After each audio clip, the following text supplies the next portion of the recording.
Welcome back to Lore 2 RPG, where we dive deep into gaming's greatest stories. Today, we journey into the Gothic nightmare of Yharnam to explore the rise and fall of one of gaming's most haunting cities. Over the next few hours, we'll uncover the ancient secrets that doomed this metropolis from its very foundations, the hubris of scholars who thought they could harness the power of gods, and the terrible price paid by those who dwelt within its blood-soaked streets. So settle in, get comfortable, and let's begin this epic descent into madness together. In the shadow of Gothic spires and beneath cobblestone streets that have witnessed untold horrors, Yharnam stands as a testament to humanity's endless capacity for both brilliance and folly. This is a city where the line between salvation and damnation has been blurred beyond recognition, where the pursuit of knowledge has led to the most terrible wisdom imaginable. The story we're about to tell spans millennia, from the deepest roots buried in Pthumerian soil to the blood-drunk nights that would see the city's final downfall. It is a tale of discovery and betrayal, of gods and monsters, of healers who became the very plague they sought to cure. Chapter 1: The Ancient Foundations. To truly understand Yharnam's fate, we must begin not in the Victorian-inspired streets that hunters know so well, but far beneath them, in the vast labyrinthine ruins that predate human civilization by eons. The chalice dungeons that twist and coil beneath Yharnam like the fevered dreams of sleeping gods are all that remain of the Pthumerian Empire, a civilization so ancient that their memory has passed into myth. The Pthumerians were not human as we understand the term, though they bore a resemblance to our kind.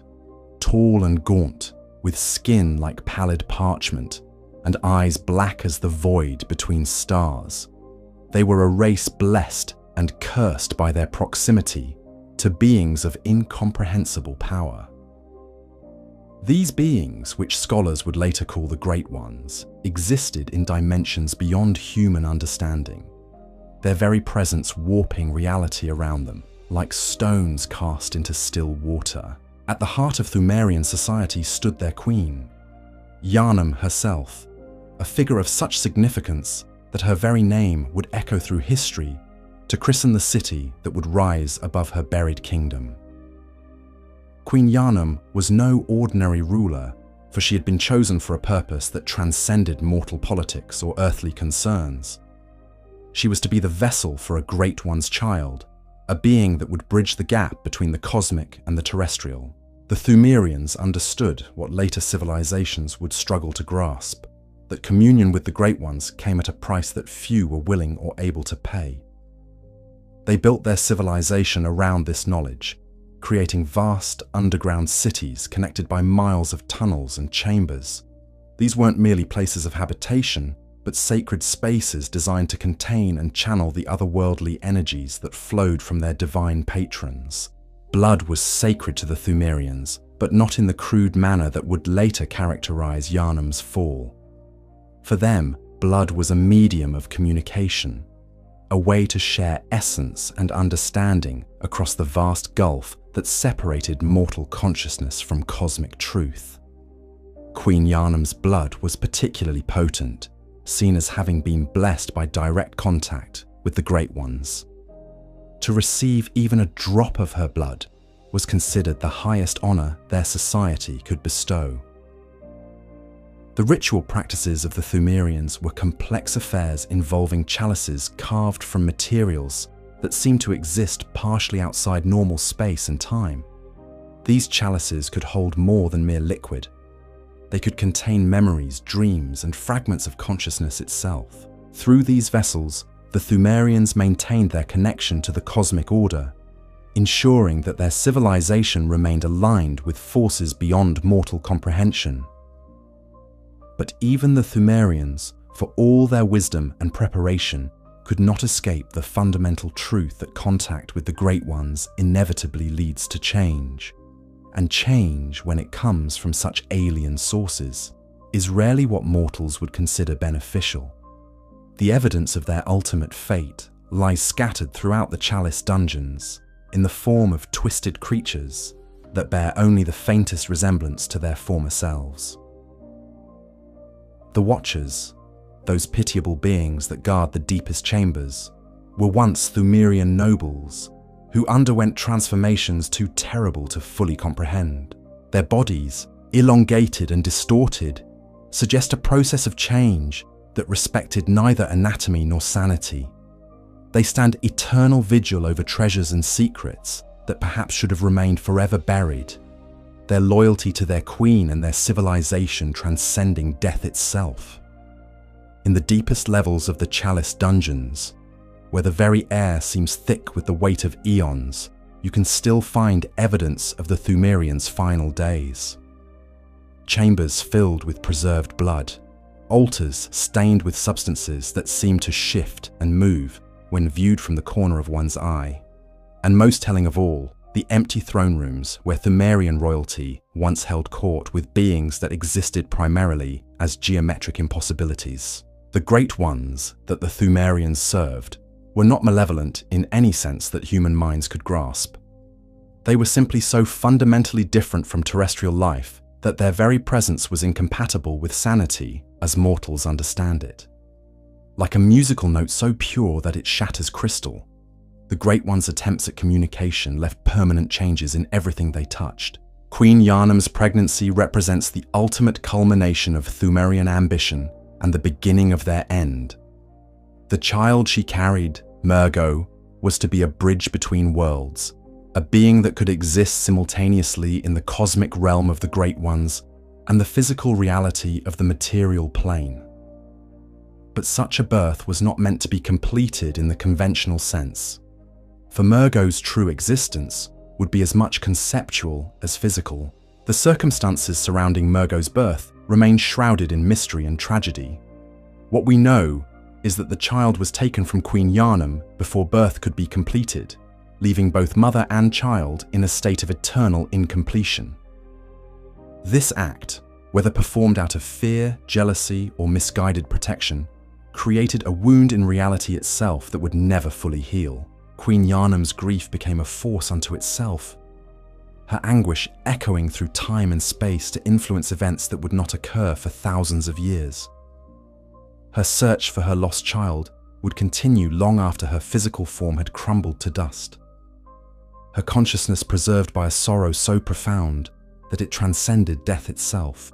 The Pthumerian civilization did not end with a bang, but with a whimper, as their people gradually succumbed to the changes that their communion with the Great Ones had wrought.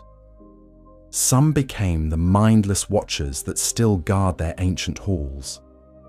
Others transformed into creatures so alien that they barely qualify as life in any recognizable sense. A few, perhaps the wisest or most cursed, simply faded away, their consciousness dissolving into the cosmic background noise that permeates all reality. What remained was a vast network of empty chambers and corridors, filled with treasures that carried their own curses and knowledge that perhaps should never have been acquired. These ruins would lie dormant for millennia, sealed away from the world above by the simple fact that no one remembered they existed. But secrets have a way of surfacing when the time is right, and the knowledge buried in the chalice dungeons would eventually draw new seekers to their depths. The influence of the Pthumerians extended beyond their underground realm in ways that would not become apparent until much later. The very land above their ruins had been changed by their presence, made more receptive to otherworldly influences, and more likely to produce individuals capable of perceiving beyond the normal range of human sensation.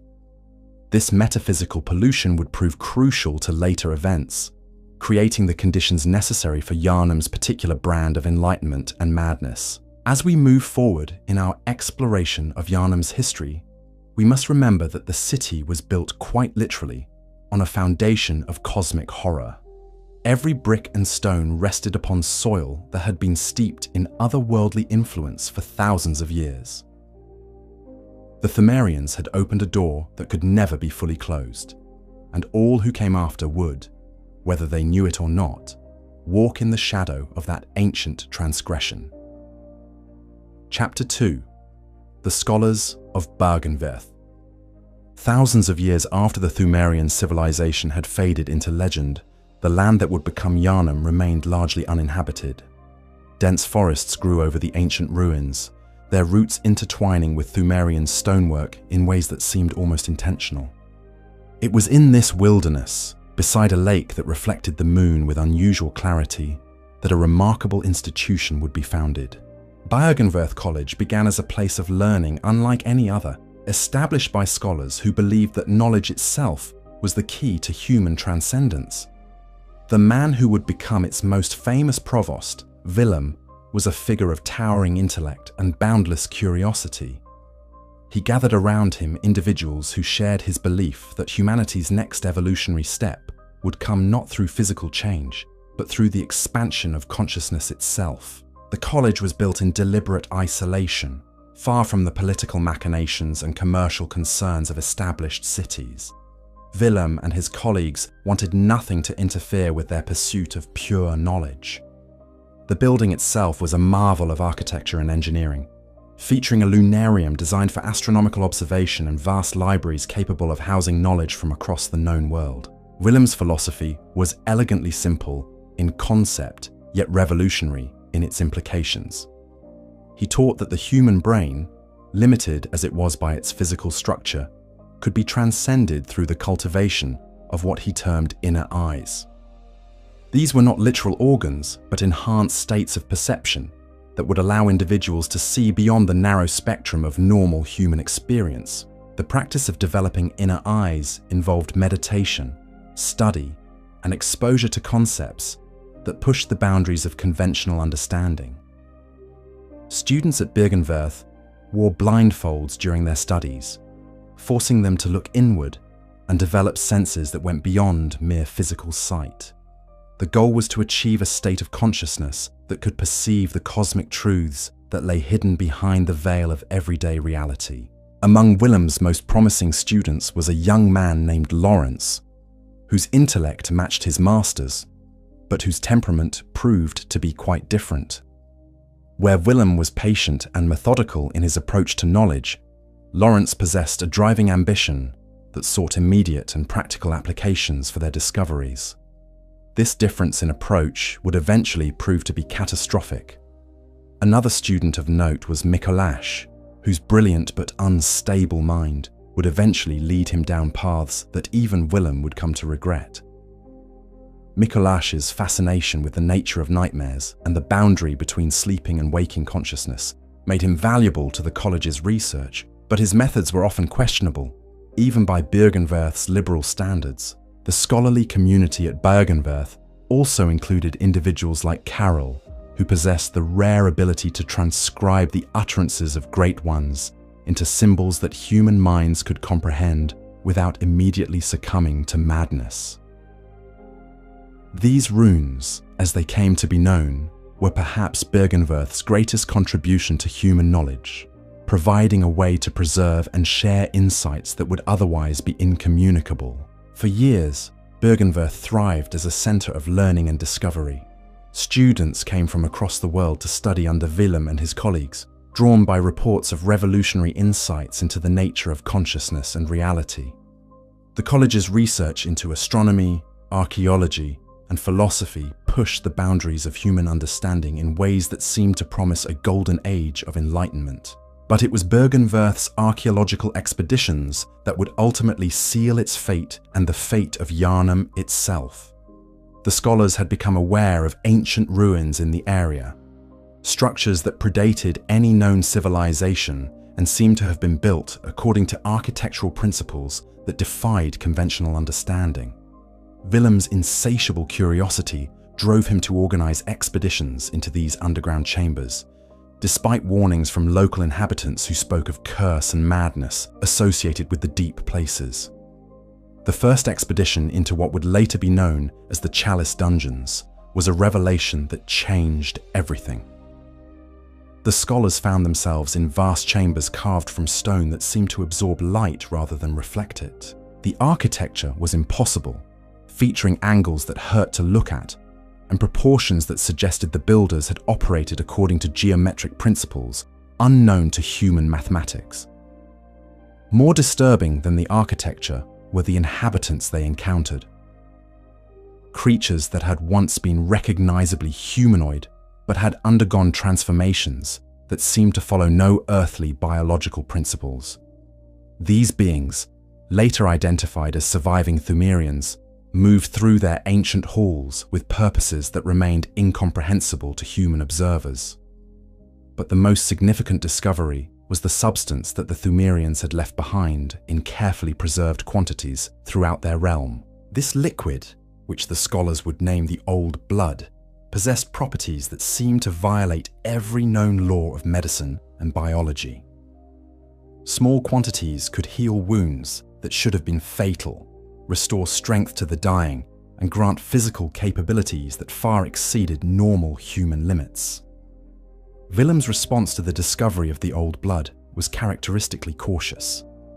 His years of study had taught him that power without understanding was invariably dangerous, and the Old Blood represented power on a scale that human civilization had never encountered.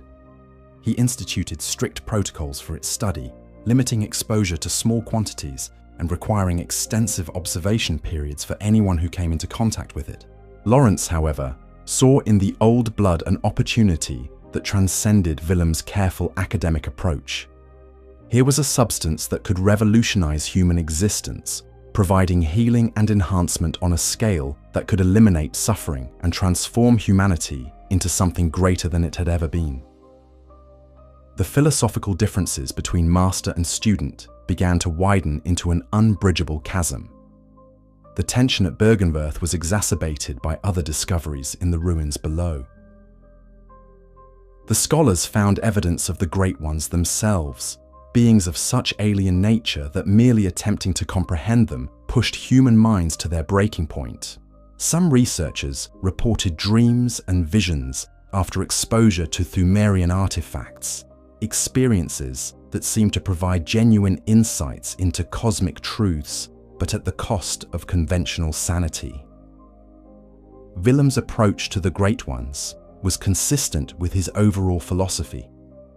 He believed that contact with these beings should be achieved through the cultivation of inner eyes and expanded consciousness rather than through physical means. The goal was to evolve human perception to the point where communication with cosmic entities became possible without the devastating psychological consequences that seemed to affect those who encountered them unprepared. The college's research during this period produced remarkable results in multiple fields. Astronomical observations revealed patterns in stellar movements that seemed to correlate with events in the ruins below. Archaeological work uncovered artifacts that challenged fundamental assumptions about the history of human civilization.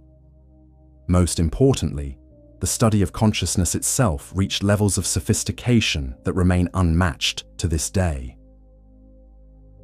But even as Byrgenwerth achieved unprecedented insights into the nature of reality, cracks began to appear in the foundation of the scholarly community. Students who spent too much time in contact with Pthumerian artifacts began to exhibit behavioral changes that Willem found troubling. Some developed an obsessive fascination with eyes, often decorating their rooms with drawings and sculptures of ocular imagery. Others reported hearing voices that spoke in languages that predated human speech. The most disturbing cases involved students who claimed to have achieved direct communication with the Great Ones. These individuals often displayed knowledge that they could not have acquired through conventional study, but they also showed signs of mental deterioration that progressed rapidly from eccentricity to complete disconnection from consensual reality. Willem found himself caught between his desire for knowledge and his growing awareness that the pursuit of cosmic truth carried prices that might be too high for human minds to pay. His famous adage, "Fear the old blood," emerged from this period of uncertainty and reflection. He had begun to understand that the substance they had discovered was not merely a tool for enhancement, but a direct link to alien intelligences that operated according to principles incompatible with human existence. The breaking point came when Lawrence proposed using the old blood not merely for research, but for large-scale application to human subjects. His vision was of a new form of medicine that could eliminate disease and death itself, transforming humanity into a species capable of taking its place among the cosmic entities that governed reality. Willem's refusal to sanction such experiments was seen by Lawrence not as wisdom, but as cowardice, a failure to embrace the transformative potential of their discoveries. The split between Willem and Lawrence was not merely personal, but philosophical, representing two fundamentally different approaches to the relationship between humanity and the cosmic forces they had discovered. Willem advocated for slow, careful evolution of human consciousness, allowing natural development to eventually bridge the gap between mortal and divine.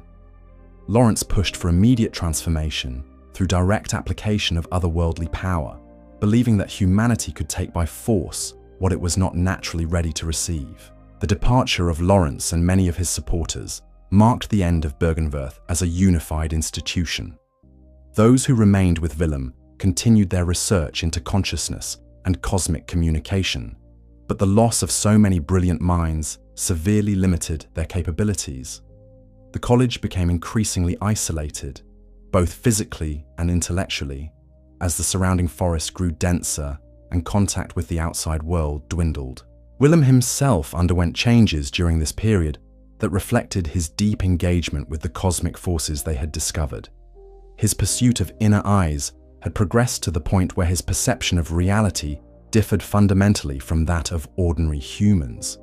He could see patterns and connections that remained invisible to others, but this enhanced perception came at the cost of his ability to relate to conventional human concerns. The provost's gradual transformation into something more than human, but less than a great one, represented both the triumph and the tragedy of Byrgenwerth's research. He had achieved a level of cosmic awareness that few beings in history had ever approached, but this achievement had isolated him from the very humanity he had sought to elevate. His final years were spent in solitary contemplation beside the lake that had inspired his initial research, watching for signs and portents that only he could perceive. The legacy of Byrgenwerth extended far beyond its physical existence as an institution of learning. The knowledge and techniques developed within its walls would influence events throughout the region for generations to come. More importantly, the philosophical divide between Willem's approach and Lawrence's would manifest in the various factions that would struggle for control over Yharnam's destiny. As we shall see, the departure of Lawrence from Byrgenwerth was not an ending but a beginning, the first step in a chain of events that would lead to the rise of the most powerful religious institution in human history and, ultimately, to the damnation of an entire city. The seeds of Yharnam's greatness and its destruction were planted in the halls of Byrgenwerth, nurtured by minds brilliant enough to unlock cosmic secrets, but perhaps not wise enough to understand their true implications. Chapter 3. The Foundation of the Healing Church. When Lawrence departed from Byrgenwerth, he carried with him more than just philosophical differences with his former master. He possessed samples of the old blood, detailed notes on its properties, and most importantly, a vision of how this miraculous substance could transform human civilization. The institution he would found would become the most powerful force in Yharnam's history, a religious organization that combined genuine healing with hidden horrors in ways that would define the city's character for centuries to come. The healing church did not emerge overnight, but grew gradually from Lawrence's early experiments with blood-based medicine. His initial work focused on treating ailments that conventional medicine could not address, using carefully diluted quantities of old blood to achieve results that seemed miraculous to those who witnessed them. Patients suffering from wasting diseases found their strength restored. Wounds that should have taken weeks to heal closed within days. Most remarkably, conditions that had been considered terminal proved responsive to blood treatment. Word of these miraculous cures spread quickly through the communities surrounding Byrgenwerth, drawing desperate individuals from across the region. Lawrence found himself overwhelmed with patients seeking treatment, a situation that required him to establish more formal medical facilities and training programs for assistants. What began as a small experimental practice evolved into a network of clinics and hospitals that would eventually span the entire region. The religious aspects of what would become the healing church emerged naturally from the public's response to blood healing. When conventional medicine fails and miraculous recovery follows, it is natural for people to speak of divine intervention. Lawrence, who had always possessed a talent for public speaking and persuasion, found it useful to frame his work in terms that people could easily understand and accept. The establishment of formal religious doctrine around blood healing served multiple purposes. It provided a framework for understanding the seemingly impossible cures that blood treatment could achieve. It created a sense of community among those who had been healed and those who administered the treatments. Most importantly, it provided a means of controlling access to the old blood itself, ensuring that this powerful substance remained in the hands of those who understood its proper use. Lawrence's theology was sophisticated in its simplicity. He taught that blood was the sacred medium through which divine power could be channeled to heal human suffering. The process of blood ministration, as it came to be known, was presented as a holy ritual that required proper preparation, understanding, and spiritual purity to be effective. This religious framework made the medical practice more acceptable to a population that was deeply suspicious of anything that seemed to challenge conventional understanding. The early years of the healing church were marked by remarkable success in treating previously incurable conditions. The organization's reputation spread far beyond the immediate region, drawing pilgrims and patients from distant lands who had heard tales of miraculous healing. This influx of visitors brought wealth and influence to the areas controlled by the church, beginning Yharnam's transformation from a quiet backwater into a major center of commerce and culture. The architecture of early church facilities reflected both their medical and religious functions. Hospitals were built with chapels at their centers, allowing patients to participate in religious services as part of their treatment. The design of these buildings emphasized light and openness, creating environments that promoted both physical and spiritual healing. The combination of practical medical care with inspiring religious architecture became a hallmark of church construction throughout the region. As the healing church grew in influence, it began to attract scholars and researchers who were drawn by the organization's unique approach to medicine and its apparent success in treating impossible cases.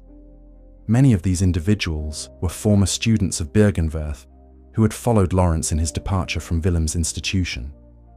Their knowledge and expertise helped the church develop more sophisticated techniques for blood preparation and administration. The development of formal church hierarchy during this period reflected both practical necessities and theological considerations. At the top stood Lawrence himself, bearing the title of First Vicar and serving as both spiritual leader and chief medical officer. Below him were the senior clergy, individuals who had demonstrated both medical expertise and spiritual dedication. At the base of the hierarchy were the ordinary practitioners, men and women who administered blood treatments under the supervision of their superiors. The church's approach to training new members was comprehensive and rigorous. Candidates underwent extensive education in both medical techniques and religious doctrine, ensuring that they understood both the practical and spiritual aspects of their work. This training process served as a form of quality control, weeding out individuals who lacked either the technical skills or the spiritual commitment necessary for effective blood ministry. One of the most significant developments during the church's early period was the establishment of formal protocols for blood preparation and storage. The old blood in its pure form was far too potent for direct human consumption, requiring careful dilution and preparation to achieve therapeutic effects without harmful side effects. The techniques developed for this purpose became closely guarded secrets, known only to the highest-ranking members of the church hierarchy. The church's success in treating disease and injury created a feedback loop that accelerated its growth and influence. As more people were successfully treated, the organization's reputation spread further, attracting both more patients and more resources. Donations from grateful patients and their families provided the funds necessary for expansion, while the testimonies of those who had been healed served as powerful recruitment tools for new members. The relationship between the healing church and secular authorities during this period was generally cooperative. Local rulers appreciated the church's ability to maintain public health and were grateful for the economic benefits that medical tourism brought to their territories. In exchange for official recognition and protection, the church provided medical services to government officials and their families, creating relationships of mutual dependence that strengthened both institutions. However, not all of the church's activities during this period were purely benevolent. The organization's researchers, driven by Lawrence's ambition to fully understand and exploit the Old Blood's properties, began conducting experiments that pushed the boundaries of medical ethics. These investigations, conducted in secret facilities away from public scrutiny, would eventually lead to discoveries that would reshape the church's understanding of blood healing and its ultimate potential. The most significant of these research programs focused on the long-term effects of blood treatment on human physiology and consciousness. Researchers noticed that patients who received multiple blood treatments often developed enhanced physical capabilities beyond simple healing. Strength, speed, and endurance all showed improvement, suggesting that the old blood was not merely curing disease, but actively enhancing human potential. More intriguing were the reports of enhanced mental capabilities among long-term blood treatment recipients. Some patients reported improvements in memory, reasoning ability, and sensory perception that seemed to go far beyond what could be explained by simple recovery from illness. A few individuals developed what could only be described as supernatural abilities, including apparent telepathic communication and precognitive insights. These developments excited church researchers, who saw in them confirmation of Lawrence's vision of blood treatment as a means of human transformation. However, they also noticed disturbing trends among some patients that suggested the old blood's effects were not universally beneficial. A small percentage of individuals who received blood treatment developed what researchers initially termed blood sickness, a condition characterized by increased aggression, loss of rational thought, and physical changes that defied medical explanation. The church's initial response to blood sickness was to classify it as a rare complication of treatment, similar to allergic reactions that occasionally occurred with conventional medicines. Protocols were developed for identifying and isolating affected individuals, with the goal of studying the condition and developing treatments for it. These early cases were kept strictly confidential to avoid panic among the general population. The theological implications of blood sickness presented significant challenges for church doctrine. If blood treatment was truly divine in nature, how could it produce effects that seemed demonic? Lawrence addressed this problem by developing a complex theological framework that explained negative reactions as evidence of spiritual impurity in the affected individuals. According to this interpretation, those who developed blood sickness were being revealed as inherently corrupt, their true natures exposed by contact with sacred blood. This theological explanation served multiple purposes for the church. It preserved the divine status of blood treatment while providing a justification for harsh measures against those who suffered negative reactions. It also created a powerful incentive for church members to maintain high standards of spiritual purity, since any deviation might be interpreted as evidence of susceptibility to blood sickness. The development of church doctrine during this period was influenced not only by practical considerations, but also by Lawrence's ongoing correspondence with his former colleagues at Byrgenwerth. Despite their philosophical differences, he maintained contact with Willem and others, sharing information about blood treatment research while carefully concealing the more disturbing aspects of what they were discovering. Willem's warnings about the dangers of the old blood became more urgent as reports of blood sickness increased. His letters to Lawrence expressed growing concern about the long-term consequences of widespread blood treatment, predicting that the benefits being achieved in the short term would eventually be overshadowed by catastrophic side effects.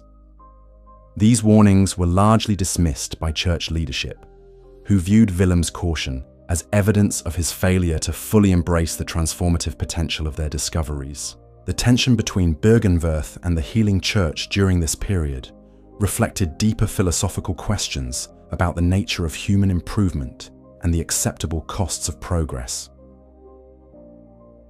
Willem advocated for gradual, careful evolution, guided by enhanced consciousness and spiritual development. Lawrence pushed for rapid transformation through direct biological intervention, believing that humanity could achieve godlike status through the proper application of otherworldly power. As the healing church continued to grow in influence and power, it began to attract the attention of other organizations and institutions throughout the region. Some sought partnership and cooperation, hoping to benefit from the church's medical expertise. Others viewed the organization with suspicion, concerned about its growing influence and the secretive nature of its research activities. The church's response to external scrutiny was to become increasingly insular and protective of its secrets. Access to church facilities was restricted to members and approved visitors. Information about blood treatment techniques was classified as sacred knowledge, available only to those who had demonstrated appropriate levels of commitment and trustworthiness. This secrecy, while protecting the church's interests, also created an atmosphere of mystery and suspicion that would eventually contribute to its downfall. The expansion of church influence during this period laid the groundwork for what would become the city of Yharnam itself. As the organization's headquarters and primary medical facilities grew larger and more sophisticated, they attracted supporting businesses and services. Inns and taverns appeared to serve visiting patients and their families. Merchants established shops to supply the needs of the growing population. Craftsmen and artisans found steady work, creating the specialized equipment and furnishings required by church facilities. The emergence of Yharnam as a major urban center was thus directly linked to the success of the healing church and its blood-based medicine. The city's entire economy and culture developed around the central fact of blood healing, creating a society unlike any other in human history. Every aspect of life in Yharnam was influenced by the church's presence, from the architecture of buildings to the rhythms of daily commerce. The establishment of formal church authority over Yharnam marked a crucial turning point in both the organization's development and the city's destiny. With secular power now concentrated in religious hands, the church was free to pursue its research and expansion without external interference. This freedom would prove to be both a blessing and a curse, enabling remarkable discoveries while also removing the constraints that might have prevented catastrophic mistakes. Chapter 4. The Discovery of Ebrietas.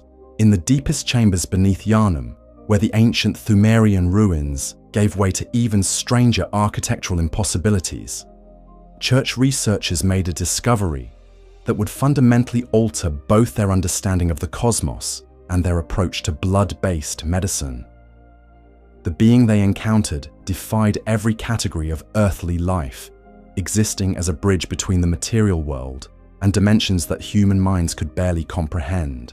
Ebrietas, the Great One that would become central to the Church's highest mysteries, was found in a state that could best be described as abandoned slumber. Unlike the hostile or indifferent entities that researchers had encountered in other parts of the ruins, this cosmic being showed no signs of aggression or otherworldly malevolence. Instead, it seemed almost eager for contact with the humans who had stumbled into its hidden chamber. The physical form of Ebrietas challenged every assumption about what constituted life in the conventional sense. Part mineral, part organic, part energy, the Great One existed as a constantly shifting amalgamation of properties that seemed to follow no earthly biological principles. Its appearance varied depending on the observer's mental state and level of consciousness, appearing sometimes as a magnificent celestial entity radiating benevolent power, other times as a grotesque amalgamation of alien anatomical structures that hurt to contemplate directly. The church researchers who first encountered Ebrietas were members of an elite group that would eventually become known as the Choir, the highest-ranking investigators within the organization's hierarchy. These individuals had been selected not only for their intelligence and dedication, but also for their apparent ability to maintain psychological stability when exposed to otherworldly phenomena. Even so, the discovery of Ebrietas pushed several of them beyond their limits of comprehension. Initial contact with the Great One was achieved through a combination of careful approach techniques developed through previous encounters with Pthumerian artifacts and pure intuitive breakthrough by individuals whose minds had been opened through extensive blood treatment. The entity seemed to communicate not through conventional speech, but through direct transmission of concepts and emotions that bypassed normal sensory channels entirely. The knowledge that Ebrietas shared with the church researchers was both magnificent and terrifying in its scope. The Great One revealed aspects of cosmic structure and divine purpose that made human civilization seem like a brief flicker in an eternal darkness. It spoke of cycles within cycles, of intelligences so vast that entire galaxies served as their thoughts, and of purposes that operated on timescales that rendered human history insignificant. More practically, Ebrietas provided detailed information about the true nature of the old blood and its relationship to the cosmic order. The substance that the church had been using for its healing programs was revealed to be not merely the blood of alien entities, but a medium through which consciousness itself could be transmitted and transformed. Each dose of old blood carried fragments of cosmic awareness that gradually accumulated in human subjects, slowly altering their fundamental nature. This revelation explained many of the phenomena that church researchers had observed, but not fully understood. The enhanced capabilities developed by long-term blood treatment recipients were the result of their consciousness being gradually attuned to cosmic frequencies.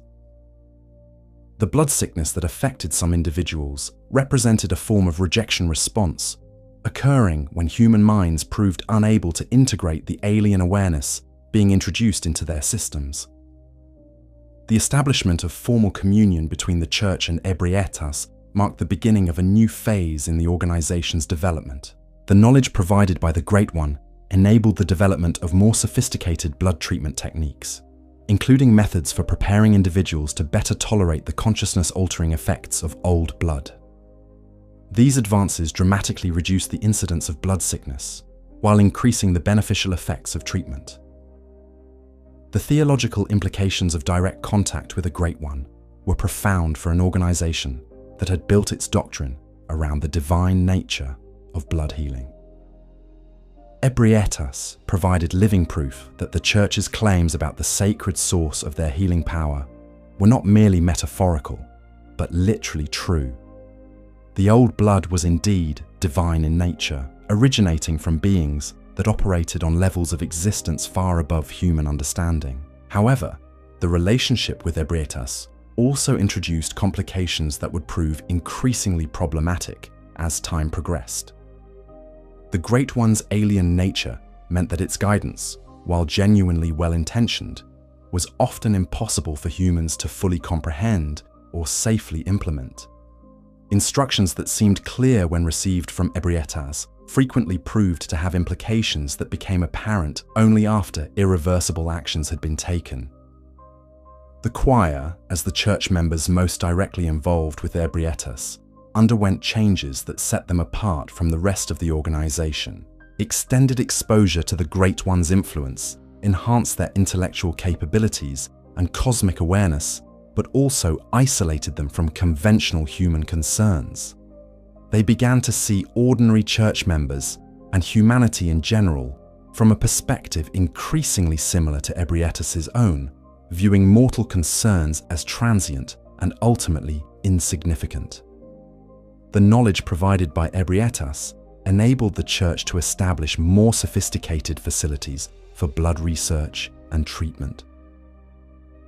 The construction of the Upper Cathedral Ward, a complex of buildings designed according to architectural principles that incorporated cosmic geometries suggested by the Great One, provided spaces where advanced research could be conducted under optimal conditions. These facilities represented the pinnacle of human achievement in the integration of earthly and divine knowledge. Within the Upper Cathedral Ward, Church researchers developed techniques for blood preparation that far exceeded anything previously achieved. The communion with Ebrietas had revealed that the old blood could be refined and concentrated in ways that multiplied its effects exponentially. These new preparation methods produced substances that could not only heal physical ailments but actively transform human subjects into beings closer to the Great Ones themselves. The development of these advanced blood treatments led to the creation of what Church doctrine termed kin. Humans who had been so thoroughly transformed by exposure to cosmic blood that they could no longer be considered fully human. The process of becoming kin was not random, but followed specific protocols developed through careful study of Ebrietas's guidance. Successful transformation required not only physical exposure to concentrated old blood, but also psychological preparation that could take years to complete. The first generation of kin created through Church research were individuals who had volunteered for the transformation process, understanding that they were participating in humanity's next evolutionary step. These early successes encouraged further experimentation, leading to programs designed to identify and prepare suitable candidates for kin transformation from among the general population. The criteria for selection were complex, involving not only physical health, but also psychological stability and spiritual purity as defined by Church doctrine. The existence of the kin was kept secret from the general population, known only to the highest levels of Church hierarchy and the choir members who worked directly with them. This secrecy was maintained not out of shame, but from a genuine concern that knowledge of human transformation would cause widespread panic and disruption. The Church leadership believed that humanity needed to be gradually prepared for the revelation that transcendence of human limitations was not only possible, but actively being pursued by their spiritual leaders. The relationship between Ebrietas and the Church during this period was characterized by mutual benefit and growing dependency.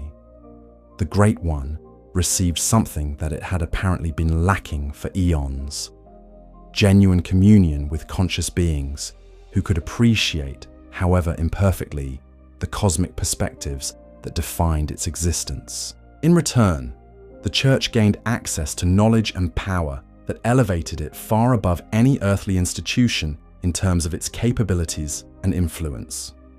However, the communion with Ebrietas also introduced subtle corruptions into Church doctrine and practice that would have far-reaching consequences. The Great One's perspective on existence was so fundamentally different from human understanding that its guidance often led to decisions that seemed logical from a cosmic standpoint, but proved catastrophic when implemented in human society. The notion that individual human lives were insignificant in the context of cosmic evolution began to influence Church policy in ways that gradually eroded the organization's original commitment to healing and helping humanity. The establishment of the choir as a separate faction within the Church hierarchy reflected these growing tensions between cosmic wisdom and human values. Members of the choir, through their direct contact with Ebrietas, had achieved levels of consciousness that set them apart from ordinary humans, but also isolated them from conventional moral considerations.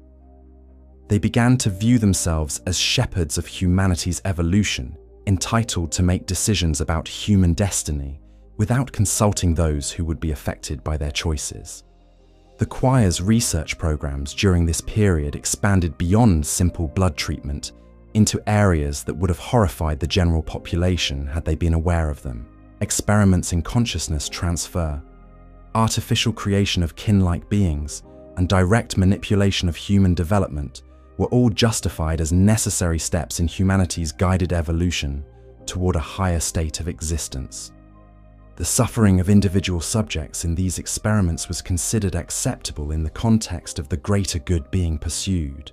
The development of the orphanage of Mensis represented one of the most ambitious and morally questionable projects undertaken during this period. Located in a facility that was technically separate from the main church hierarchy, but closely connected to choir research, the orphanage served as a testing ground for techniques designed to create kin from human children. The selection of orphans as subjects was coldly practical. These were individuals who would not be missed by families or communities, making their transformation or loss unlikely to cause public outcry.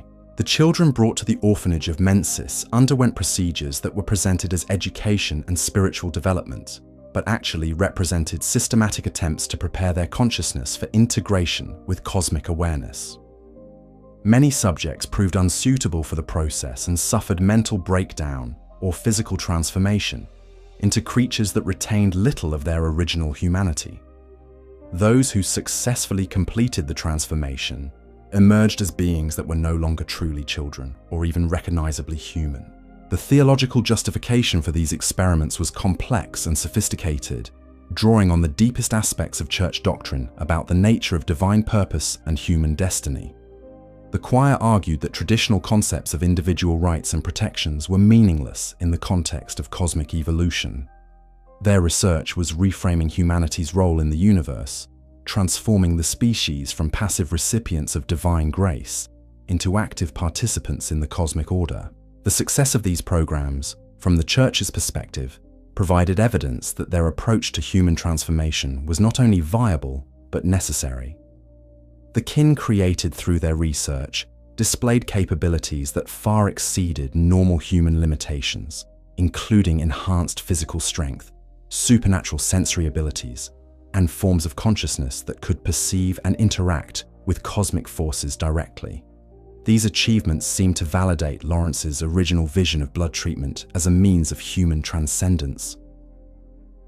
However, the creation of kin also introduced new problems that the Church was not fully prepared to address.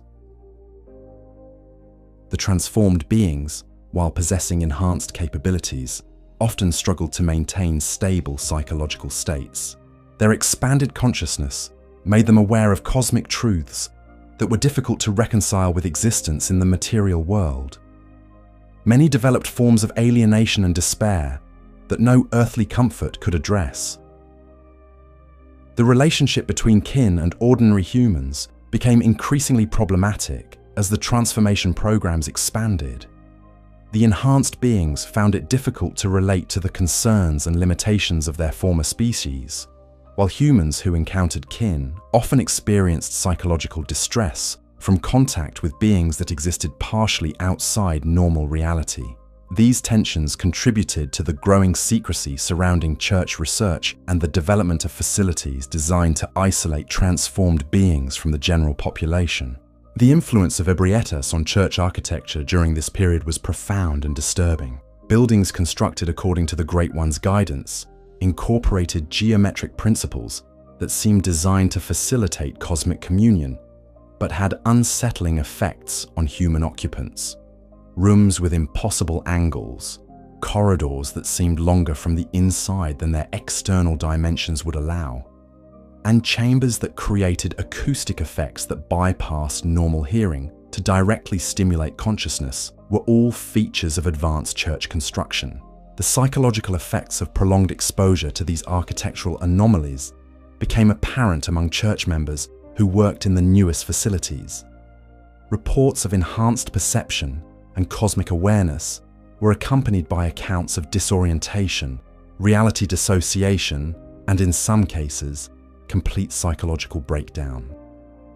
The Church's response was to classify these effects as positive signs of spiritual development, evidence that individuals were successfully transcending human limitations. The growing influence of cosmic architecture on church design reflected a broader trend toward the integration of otherworldly principles into every aspect of the organization's operations. Ebrietus's guidance was sought not only for major research projects, but for administrative decisions, theological questions, and even mundane matters of daily operation. This dependency on alien wisdom gradually eroded the Church's connection to specifically human values and concerns. The development of advanced blood treatment techniques during this period also led to innovations in the training and enhancement of church hunters.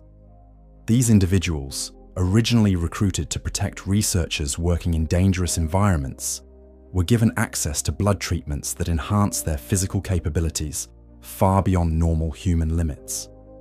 The resulting hunter cadre possessed strength, speed, and endurance that made them formidable opponents against any earthly threat.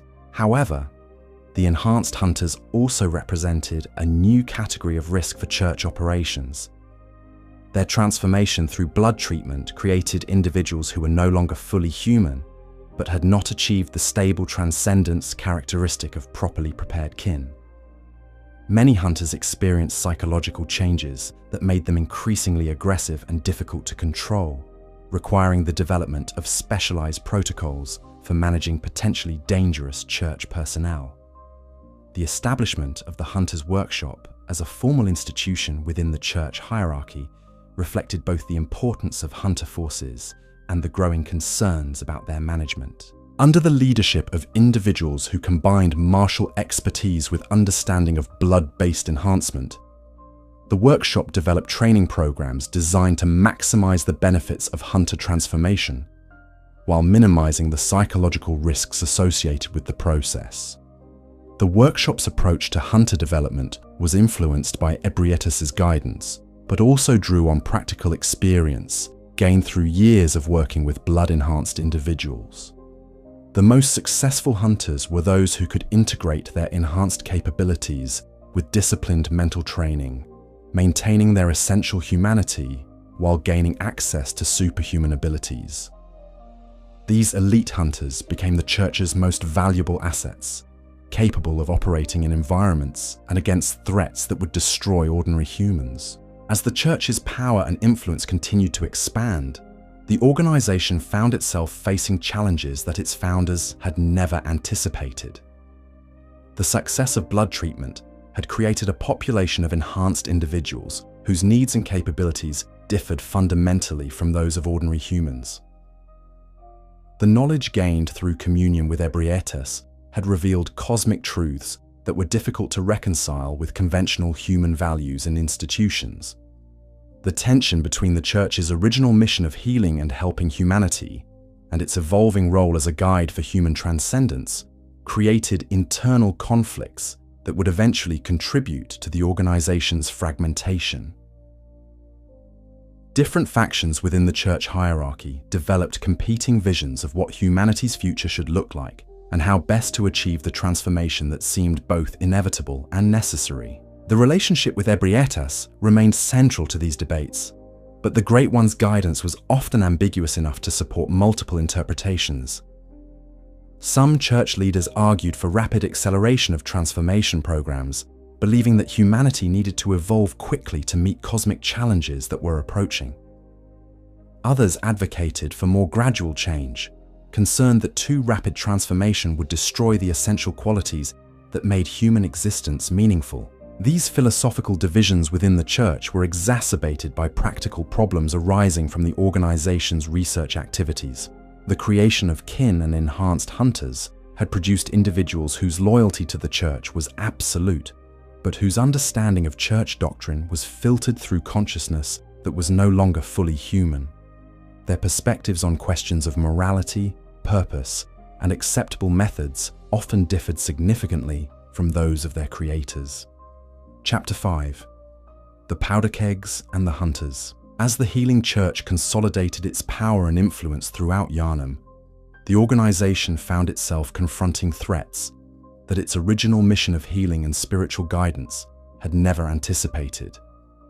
The very success of blood ministration had created new dangers that required responses far removed from the pastoral care and medical treatment that had originally defined church activities.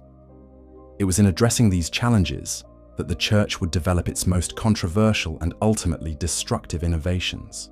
The first hunters emerged not from formal church planning, but from practical necessity. The researchers and clergy who ventured into the ancient ruins beneath Yharnam encountered creatures and phenomena that posed genuine physical threats to human life. The twisted remnants of Pthumerian civilization, while not actively malevolent, were often dangerous to approach without appropriate precautions. More concerning were the reports of new creatures appearing in areas where blood research was being conducted, beings that seemed to be attracted by the otherworldly energies associated with old blood experimentation. The man who would become known as the first hunter was Yharnam, a craftsman and warrior whose exceptional skills caught the attention of church leadership during a particularly dangerous expedition into the ruins. Yharnam's approach to combat was unlike anything that conventional military training could produce, emphasizing speed, precision, and adaptability over brute force. His techniques proved remarkably effective against the otherworldly threats that conventional weapons could barely harm. Under church sponsorship, Yharnam established what would become known as the Old Workshop, a facility dedicated to training individuals who could serve as protectors for church research activities. The workshop's approach to hunter development was revolutionary, combining traditional martial arts with techniques specifically designed for combat against supernatural opponents. Students learned not only how to fight, but how to think and move in ways that could counter threats that operated according to non-human logic. The weapons developed within the Old Workshop reflected Yharnam's understanding that conventional arms were inadequate for the challenges that hunters would face. The famous trick weapons that became the hallmark of hunter combat were engineering marvels that could transform to meet different tactical requirements. A sword could become a whip for extended reach, an axe could extend its handle for greater leverage, and firearms could be integrated with melee weapons to provide both ranged and close combat capabilities. The psychological preparation of hunters was as important as their physical training. Yharnam understood that individuals who would face otherworldly horrors needed mental conditioning that went far beyond conventional military preparation. Hunters learned meditation techniques that could maintain psychological stability when confronted with beings whose very existence challenged rational understanding. They studied philosophy and theology to develop conceptual frameworks that could accommodate experiences that lay outside normal human categories. The early hunters recruited by the workshop were remarkable individuals who combined exceptional physical capabilities with the intellectual flexibility necessary to adapt to unprecedented challenges. Many were drawn from backgrounds that had already exposed them to unusual circumstances.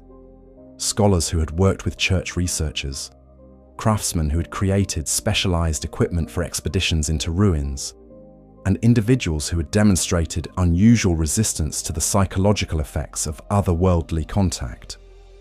The relationship between the hunters and the church during this early period was characterized by mutual respect and shared purpose. The hunters provided protection and investigation services that enabled church research to proceed safely, while the church provided resources and institutional support that allowed the workshop to develop its training programs. Both organizations shared the belief that they were participating in humanity's advancement toward a higher form of existence. However, the development of hunter capabilities was accelerated dramatically by the introduction of blood treatment into their training regimens. Church researchers, working closely with Yharnam, developed protocols for enhancing hunter abilities through carefully controlled exposure to old blood. The results exceeded even the most optimistic projections, producing individuals whose physical capabilities bordered on the superhuman. Blood-enhanced hunters displayed strength sufficient to wield weapons that would be impossible for ordinary humans to lift, much less use effectively in combat. Their speed and reflexes were enhanced to levels that made them blur of motion in battle. Most remarkably, their healing abilities were dramatically accelerated, allowing them to recover from wounds that would incapacitate or kill normal humans within minutes rather than weeks. The psychological effects of blood enhancement on hunters were more complex and troubling than the physical benefits. While most hunters maintained their essential personalities and loyalties, they also developed what could best be described as an addiction to combat and violence. The enhanced capabilities that blood treatment provided seemed to create a psychological need to test and use those abilities, leading hunters to seek out increasingly dangerous challenges. This combat addiction was initially seen as a beneficial side effect of hunter enhancement, providing motivation for individuals to actively seek out and eliminate threats to church operations. However, Gehrman and other workshop leaders began to notice disturbing patterns among long-term blood-enhanced hunters. Some developed an apparent inability to function normally when not engaged in combat, showing signs of restlessness and agitation that could only be relieved through violent activity. More concerning were reports of hunters who had begun to lose their ability to distinguish between legitimate threats and innocent bystanders. The psychological changes associated with blood enhancement seemed to gradually erode the moral and ethical constraints that normally governed human behavior. Hunters who had once been model citizens showed increasing willingness to use violence to solve problems that could be addressed through negotiation or other peaceful means. The workshop's response to these problems was to develop more sophisticated screening and training programs designed to identify individuals who were particularly susceptible to the negative psychological effects of blood enhancement. They also implemented regular psychological evaluations for active hunters, with protocols for removing individuals who showed signs of dangerous instability from active duty. However, these measures proved inadequate to address the fundamental problem that blood enhancement seemed to create. The consciousness-altering effects of old blood were not merely side effects that could be managed through proper training and monitoring. They represented fundamental changes in human psychology that were incompatible with the values and behaviors that the Church ostensibly sought to preserve and protect. The emergence of the powder keg faction within the hunter community represented both an evolution of hunter capabilities and a warning about the direction that blood enhancement was taking human development. Led by individuals who had undergone extensive blood treatment, the powder kegs developed combat techniques and weapons that emphasize maximum destructive potential over precision or restraint. The powder keg approach to weapon development reflected their enhanced physical capabilities and their altered psychological priorities.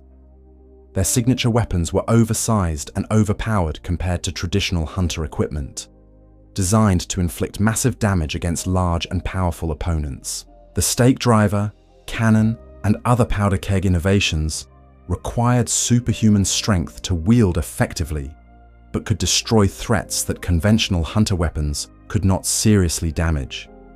The tactical philosophy of the powder kegs was similarly extreme, emphasizing overwhelming force and aggressive assault over the careful, precise approaches favored by traditional hunters. They developed techniques for attacking large groups of enemies simultaneously, using explosive devices and area effect weapons to clear entire sections of hostile territory.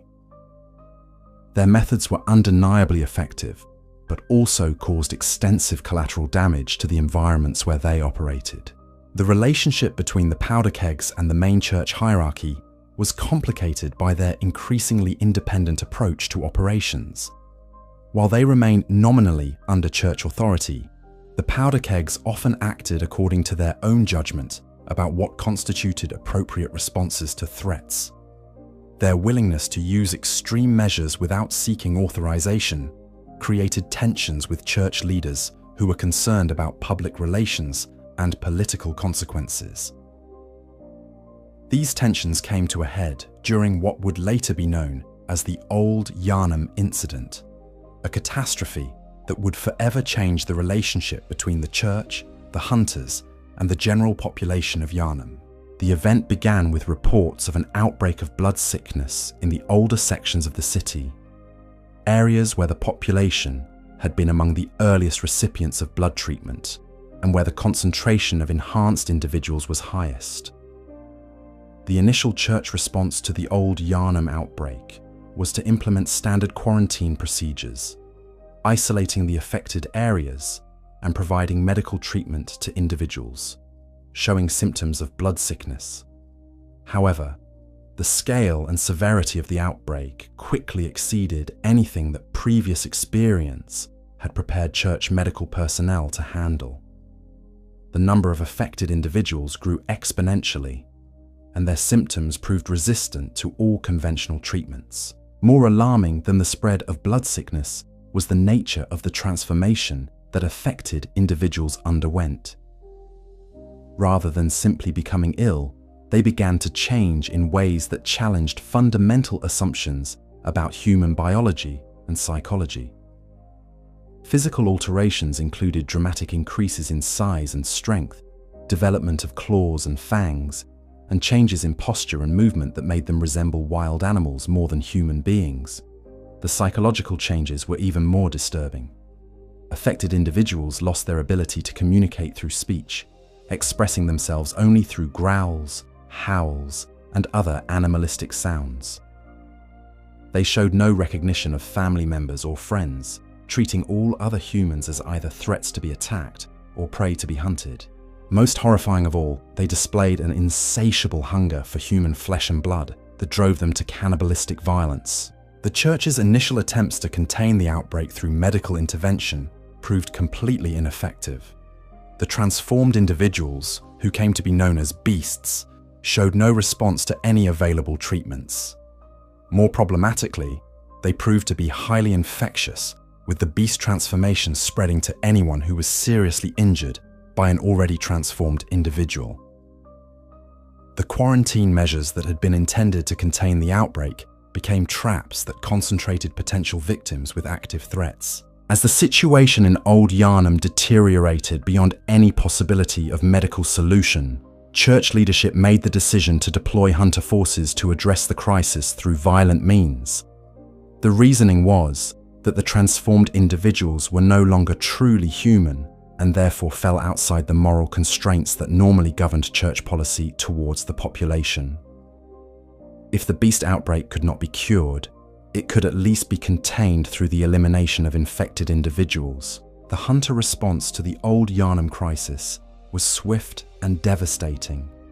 Teams of blood-enhanced hunters entered the quarantined areas with orders to eliminate all transformed individuals and secure the area against further spread of the infection. The operation was planned as a surgical strike that would remove the immediate threat while minimizing damage to the surrounding city. However, the reality of the hunter operation proved far more complex and morally problematic than church planners had anticipated. The boundary between transformed and normal individuals was not always clear, particularly in the early stages of infection, when physical changes were subtle and psychological alterations were not immediately apparent. Hunters operating under combat conditions were forced to make split-second decisions about who represented a threat and who could be safely spared. The psychological effects of blood enhancement on the hunters themselves became a major factor in the operation's escalation beyond its original parameters. The combat addiction and reduced empathy that characterized blood-enhanced individuals made them more likely to interpret ambiguous situations as threats requiring violent response. The presence of genuinely dangerous beasts in the area created a psychological environment where extreme caution seemed justified. The Powder Keg faction played a particularly destructive role in the Old Yharnam operation.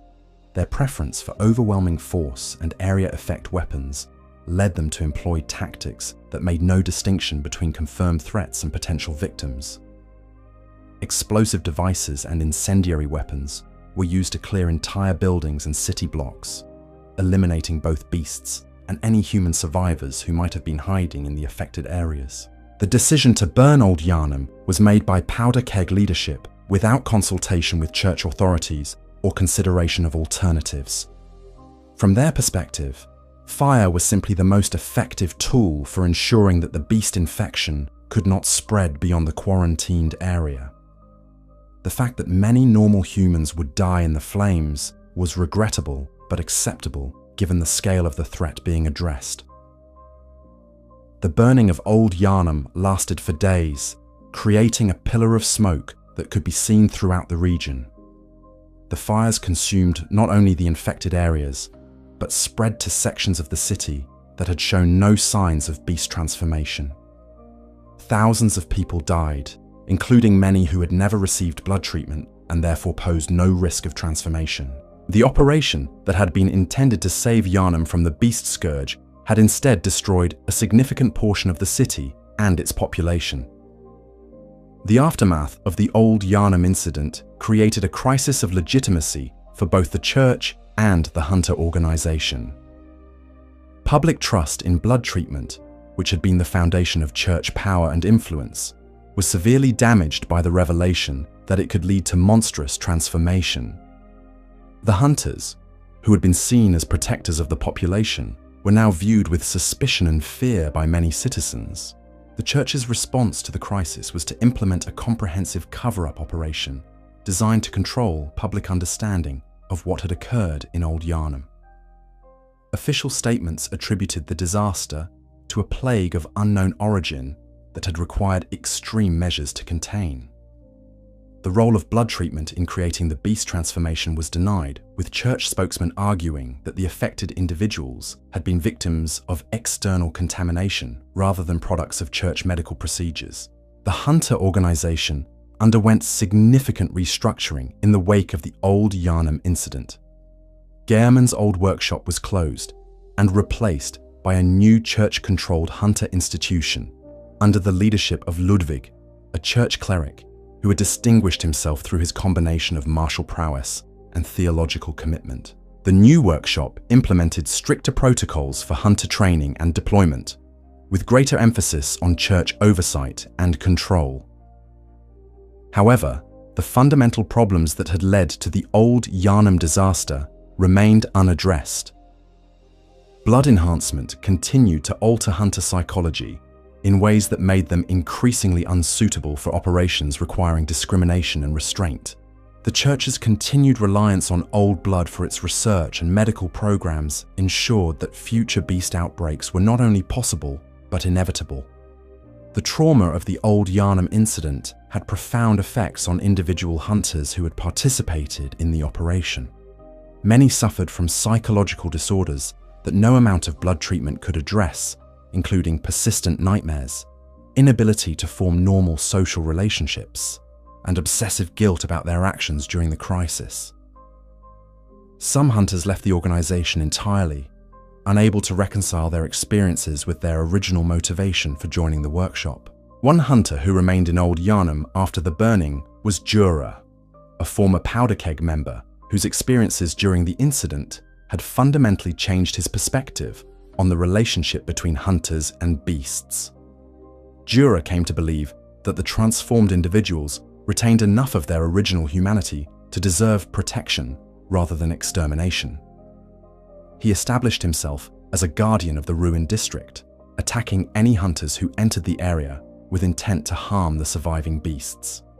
Jura's defection from hunter orthodoxy represented a broader philosophical crisis within the organization about the nature of their mission and the legitimacy of their methods. If the beasts were truly former humans who retained some spark of their original consciousness, then the hunter practice of exterminating them was not pest control, but mass murder.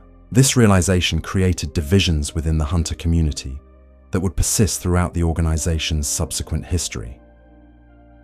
The legacy of the Old Yharnam incident extended far beyond its immediate consequences for the church and hunter organizations. The event demonstrated that the pursuit of human enhancement through otherworldly means carried risks that could threaten the survival of civilization itself. The power that blood treatment could provide came at prices that no human institution was prepared to pay, yet the benefits were too significant to simply abandon. Chapter 6. The School of Mensis and Forbidden Research. While the healing church pursued its vision of human transcendence through blood ministration and communion with ebrietas, another faction within Yharnam's intellectual community developed an alternative approach to achieving contact with the cosmic forces that governed reality. The School of Mensis, though nominally affiliated with the church hierarchy, operated according to principles that were far more radical and dangerous than anything that even the choir was willing to sanction. The School of Mensis emerged from the academic traditions of Byrgenwerth, drawing on research methodologies and philosophical frameworks that predated the healing church's rise to power. Its founder and leader, Mikuláš, had been one of Willem's most brilliant students, possessing an intellect that combined genuine insight with an unstable creativity that pushed the boundaries of rational investigation. His departure from Byrgenwerth had been motivated not by disagreement with Willem's caution, but by impatience with the slow pace of traditional scholarly research. Mikuláš's approach to cosmic contact was fundamentally different from the Church's emphasis on blood-based communion. Where the Church sought to gradually transform human consciousness through controlled exposure to otherworldly influences, the School of Mensis pursued direct psychological contact with great ones through the manipulation of dream states and nightmare experiences. Their research was based on the theory that human consciousness, when properly prepared and directed, could transcend its physical limitations and achieve communication with entities that existed primarily in non-material dimensions. The theoretical foundation of Mensis research drew heavily on Pthumerian artifacts and texts that had been discovered in the deepest levels of the ruins beneath Yharnam. These materials suggested that the ancient civilization had developed techniques for consciousness projection that allowed their scholars to travel mentally through dimensions that were inaccessible to physical exploration. The Pthumerians had apparently used these methods to establish their original contact with the Great Ones, creating the relationship that had defined their entire civilization. However, the Pthumerian texts also contained warnings about the dangers of consciousness projection that Mikuláš and his colleagues chose to interpret as challenges to be overcome rather than cautions to be heeded. The ancient scholars had written extensively about the risks of mental dissolution, temporal displacement, and permanent psychological fragmentation that could result from improperly conducted projection experiments. These warnings were dismissed by the School of Mensis as evidence of Pthumerian technical limitations rather than fundamental constraints on human consciousness. The practical research conducted by the School of Mensis involved techniques that pushed human psychology to its absolute limits and beyond. Subjects were exposed to sensory deprivation, hallucinogenic substances derived from otherworldly sources, and psychological conditioning that was designed to break down the normal boundaries between conscious and unconscious mental processes. The goal was to create individuals whose consciousness could navigate the bizarre geometries of dream space and maintain coherent communication with entities encountered there. The facilities constructed by the School of Mensis for their research were architectural marvels that incorporated principles derived from Pthumerian designs and enhanced through consultation with entities contacted during preliminary projection experiments. The buildings featured chambers with impossible spatial relationships, corridors that seemed to extend infinitely in directions that mathematical analysis could not account for, and rooms where the normal laws of physics appeared to operate according to modified parameters. The most significant architectural achievement of the School of Mensis was the construction of what they termed the Nightmare Lecture Building, a structure that existed partially in normal space and partially in the dimension of dreams and nightmares. This facility allowed researchers to conduct experiments that bridged the gap between physical and psychological reality, creating controlled environments where consciousness could be studied under conditions that were impossible to achieve through conventional means. The student body of the School of Mensis was recruited from individuals who had demonstrated unusual psychological resilience and intellectual flexibility. Many were refugees from other institutions who had been rejected for their unconventional ideas or dangerous experimental approaches. The school provided them with resources and freedom to pursue research that was too radical for more conservative academic institutions, creating a community of scholars united by their willingness to pursue knowledge regardless of personal risk. The experimental protocols developed by the School of Mensis pushed far beyond anything that would be considered ethical by conventional standards. human subjects were regularly exposed to procedures that carried significant risks of permanent psychological damage or death. The justification for these extreme measures was that the knowledge being pursued was so fundamental to human development that individual suffering was acceptable in service of the greater good. The most ambitious project undertaken by the School of Mensis was their attempt to artificially create a great one through the manipulation of human consciousness and dream energy. This research was based on the theory that great ones were not necessarily beings that had always existed in their current form, but entities that had achieved cosmic status through the proper application of consciousness-altering techniques. If this theory was correct, then it should be possible for human researchers to replicate the process and create new cosmic entities under controlled conditions. The creation of an artificial Great One required massive amounts of mental energy focused through precisely controlled dream states. The School of Mensis developed techniques for linking multiple human consciousnesses together in shared nightmare experiences, creating collective mental constructs that possessed properties beyond those of any individual mind.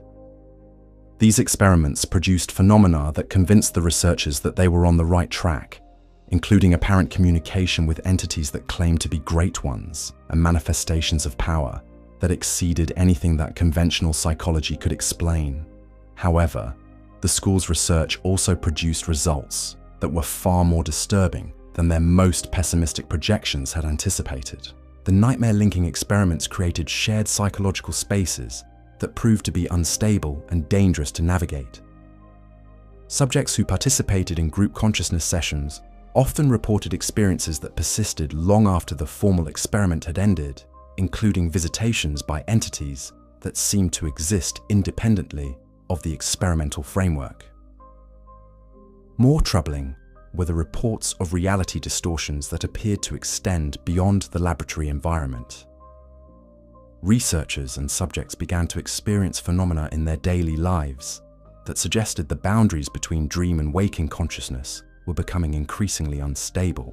Buildings would appear to change their internal layout overnight.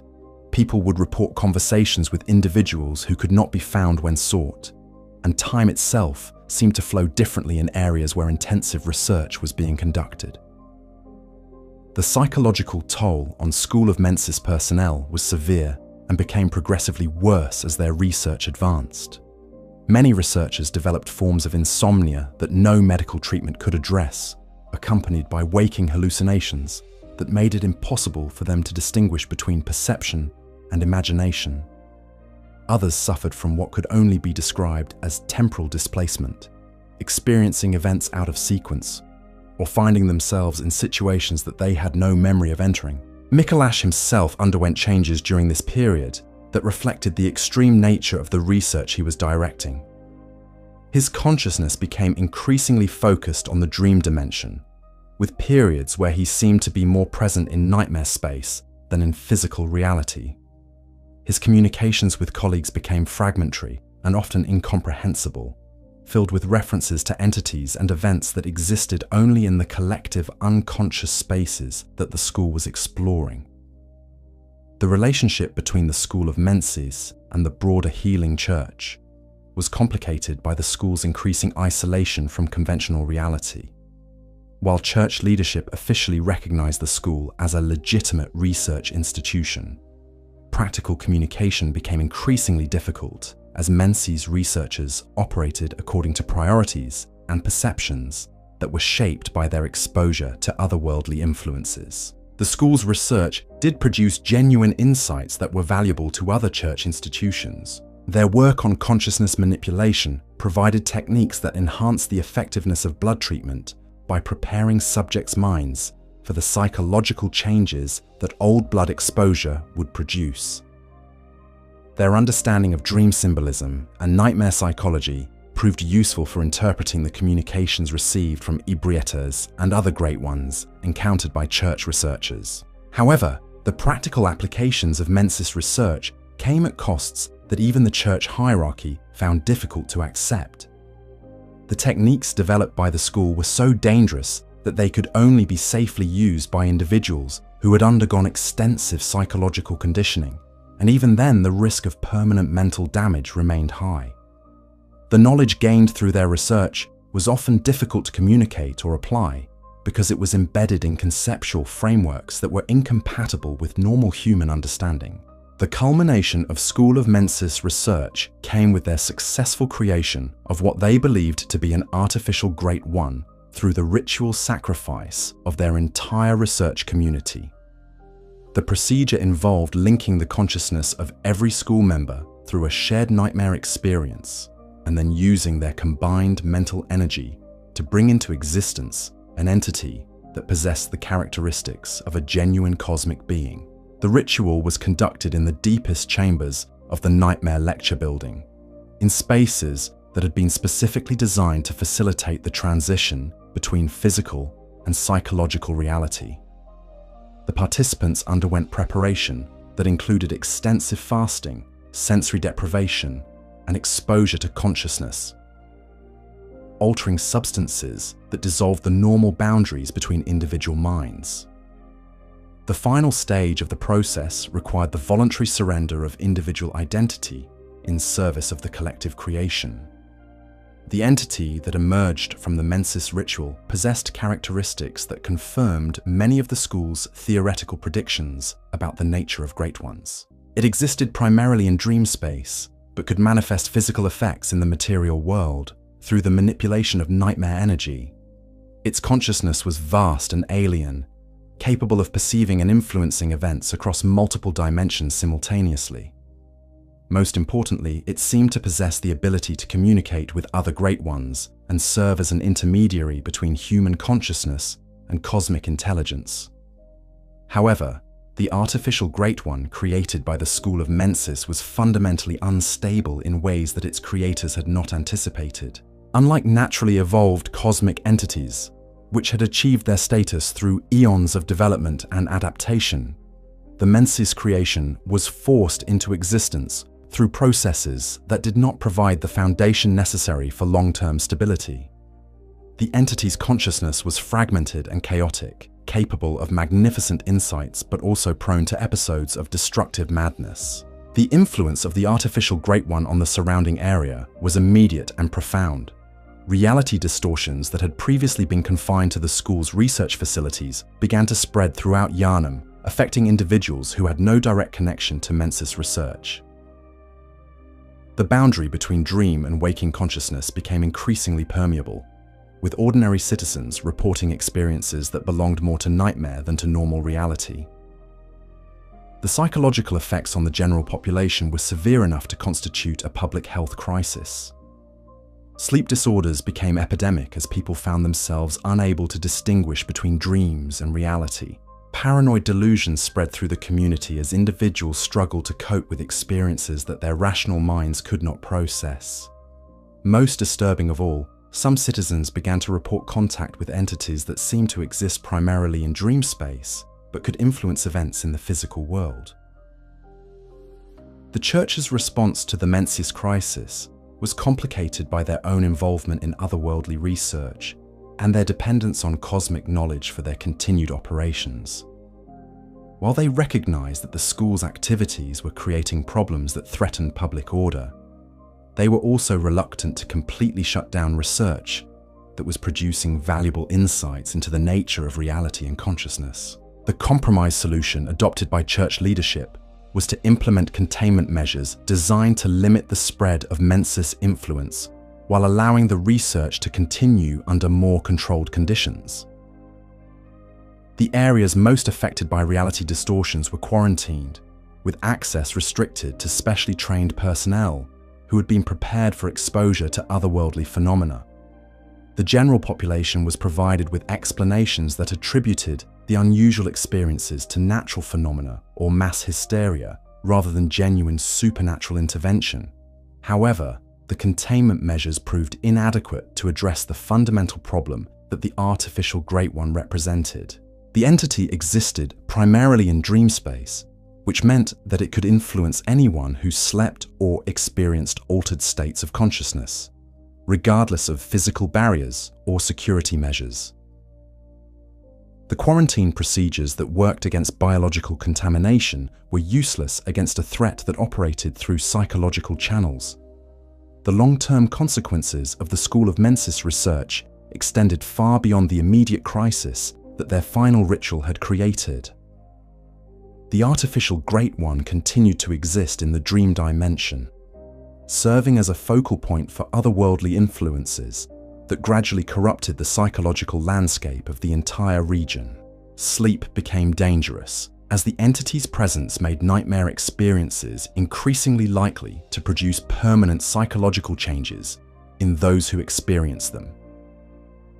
The knowledge gained through Mensis research proved to be both invaluable and utterly corrosive to human understanding. Their discoveries about the nature of consciousness and dream reality provided insights that advanced human knowledge by centuries, but these same discoveries could not be safely communicated or applied by individuals who had not undergone the psychological conditioning that made such knowledge comprehensible. The school had created a form of toxic wisdom that was too dangerous to use but too valuable to abandon. The survivors of the Mensis ritual, those few researchers who had maintained enough individual identity to continue existing as separate beings, were forever changed by their experience. They possessed fragments of cosmic awareness that made them invaluable as consultants for other church research projects. But their alienation from normal human concerns made them unsuitable for any role that required interaction with the general population. They existed in a twilight state between human and cosmic consciousness, serving as living bridges between incompatible forms of existence. The influence of the School of Mensis on Yharnam's development was subtle but pervasive, affecting the city's cultural and intellectual atmosphere in ways that were difficult to identify but impossible to ignore. The population developed a collective unconscious awareness of otherworldly presences that manifested in art, literature, and religious practices that incorporated elements drawn from sources that no conscious mind could remember encountering. Chapter 7. The Corruption of Cainhurst. While the Healing Church consolidated its control over Yharnam through blood ministration and cosmic communion, another center of power was emerging that would challenge the Church's monopoly on otherworldly knowledge and ultimately contribute to the city's downfall. Cainhurst Castle, an ancient fortress that had stood for centuries in the windswept highlands beyond Yharnam's borders, became the seat of a noble house whose pursuit of blood-based enhancement would take a radically different path from the Church's approach. The vile bloods of Cainhurst were not originally a supernatural phenomenon, but rather an aristocratic family that had maintained their independence and power through centuries of political upheaval. The castle itself was a marvel of medieval architecture, featuring soaring towers and vast halls that spoke to the wealth and influence that the noble house had accumulated over generations. The family's coat of arms, featuring intricate bloodline imagery, hinted at their ancient obsession with purity of lineage and the preservation of noble heritage. The transformation of Cainhurst from a conventional noble house into something far more sinister began with the arrival of a visitor whose identity remains shrouded in mystery and controversy. According to church records, this individual was a scholar who had betrayed his colleagues at Byrgenwerth by stealing samples of forbidden blood and bringing them to Cainhurst with the intention of creating an alternative power center that could challenge church authority. However, the reality of how blood came to Cainhurst was likely far more complex than church propaganda suggested. The noble house had maintained connections with scholarly institutions throughout the region for generations, and their extensive library contained works on alchemy, astrology, and other esoteric subjects that predated the establishment of Byrgenwerth itself. It is more probable that the Cainhurst nobles were approached by multiple sources offering different forms of blood-based enhancement, and they chose to pursue the path that promised to preserve and strengthen their existing power structure. The Cainhurst approach to blood enhancement was fundamentally different from the Church's medical model or the School of Mensis' consciousness-focused research. The nobles viewed blood not primarily as a healing substance or a medium for cosmic communication, but as a source of raw power that could be refined and concentrated to enhance human capabilities without requiring the spiritual transformation that other approaches demanded.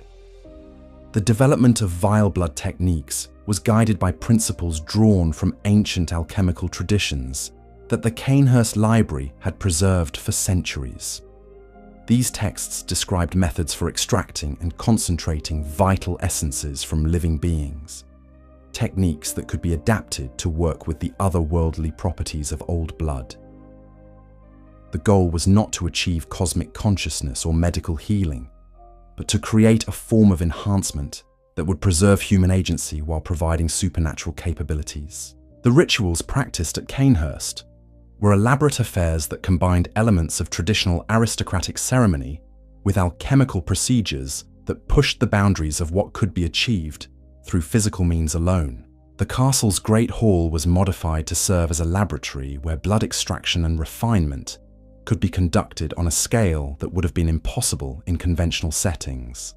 The nobility participated in these rituals not as subjects of medical treatment, but as active practitioners of a new form of aristocratic privilege. The Queen of Cainhurst, Annalise, emerged as the central figure in the development of vile blood culture and practice. Her transformation from conventional nobility to supernatural royalty was gradual but profound, involving procedures that enhanced her natural charisma and political acumen while granting her capabilities that transcended normal human limitations.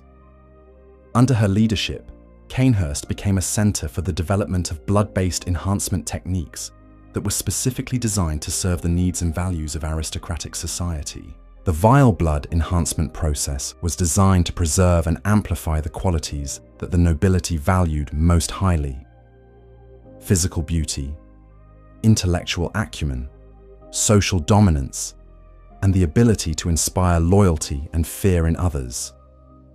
Unlike church blood treatment, which often produced unpredictable psychological changes, or Mensis research, which deliberately sought to dissolve individual identity, the Cainhurst approach aimed to perfect existing human nature rather than transcend it. The social structure that developed at Cainhurst around blood enhancement reflected the aristocratic values that guided the process.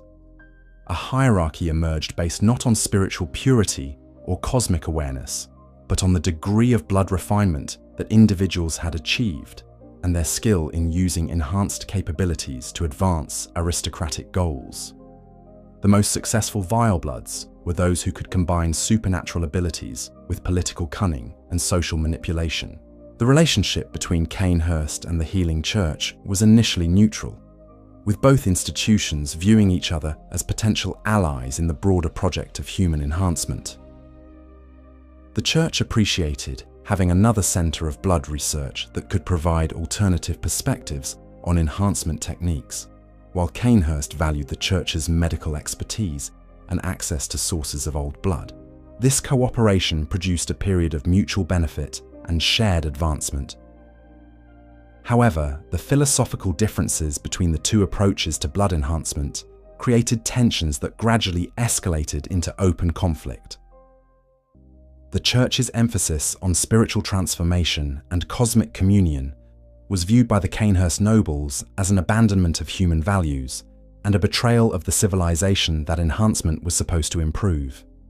The vile bloods saw themselves as representatives of humanity at its finest, using otherworldly power to perfect rather than abandon their essential nature. From the Church's perspective, the Cainhurst approach was not only misguided, but actively dangerous. The vile blood emphasis on power and dominance seemed to amplify the worst aspects of human nature rather than transcending them. The aristocratic hierarchy that blood enhancement had created at Cainhurst was seen as a corruption of the egalitarian ideals that the Church claimed to represent, a return to the very social inequalities that spiritual transformation was meant to eliminate. The escalation of tensions between the Church and Cainhurst was accelerated by reports of vile blood activities that the Church found morally unacceptable. The aristocratic approach to blood enhancement required large quantities of fresh blood from living donors, and the methods used to obtain this blood were often brutal and exploitative. Peasant communities in the area around Cainhurst reported incidents of violent blood harvesting that left entire villages depopulated. More disturbing were reports of vile blood experiments that involved the direct consumption of human blood and flesh as a means of acquiring enhanced capabilities. While the Church's own research had involved ethically questionable procedures, the Cainhurst practices seemed to embrace cruelty and cannibalism as inherent aspects of their enhancement process. The aristocratic culture that had developed around blood consumption created social rituals that celebrated violence and predation as expressions of nobility. The Church's response to these reports was to declare the vile bloods a threat to public order and spiritual purity that required immediate elimination. This declaration was supported by extensive propaganda that portrayed the Cainhurst nobles as monsters who had abandoned their humanity in pursuit of power. The theological justification for action against Cainhurst was that the vile bloods represented a corruption of the divine gift of blood healing, a blasphemous misuse of sacred power for profane purposes. The formation of the executioner faction within the church hierarchy represented the militarization of religious doctrine in service of political goals. Unlike the hunters, who were primarily focused on protecting church interests and eliminating supernatural threats, the executioners were specifically trained and equipped for warfare against human opponents who possessed supernatural capabilities. Their mission was not merely to defeat the vile bloods, but to completely eliminate their bloodline and destroy all traces of their enhancement techniques. The executioner approach to combat reflected the Church's understanding of vile blood capabilities and weaknesses. Their weapons and armor were designed to counter the enhanced speed and strength that blood refinement provided, while their training emphasized coordinated group tactics that could overcome individual vile blood advantages. Most importantly, their psychological conditioning was designed to resist the social manipulation and intimidation techniques that the aristocratic vile bloods used to maintain their dominance. The leader of the executioners, Ligarius, was a figure whose dedication to the Church's mission bordered on fanatical obsession. His understanding of vile blood enhancement came from extensive study of captured specimens and defectors who had abandoned Cainhurst for the safety of church protection. This knowledge allowed him to develop strategies and techniques that were specifically designed to exploit the vulnerabilities that vile blood enhancement created. The assault on Cainhurst Castle was planned as a decisive strike that would eliminate the vile blood threat before it could spread beyond the aristocratic community that had created it. The operation involved the coordination of multiple executioner units, supported by church hunters and specialized equipment designed for siege warfare against supernatural opponents. The goal was not merely military victory, but the complete destruction of Cainhurst as a cultural and political entity. The battle for Cainhurst was notable for its brutality and the determination shown by both sides to achieve total victory over their opponents. The vile bloods fought with the desperate ferocity of cornered aristocrats who understood that defeat meant not merely political displacement, but complete extinction. Their enhanced capabilities made them formidable opponents, but their individualistic approach to combat proved to be a significant disadvantage against the coordinated tactics employed by the executioners. The siege of the castle itself was a prolonged affair that tested both the military capabilities of the attacking forces and the defensive preparations that the vile bloods had made. The castle's architecture, modified through alchemical procedures to incorporate supernatural defensive features, proved remarkably resistant to conventional assault techniques.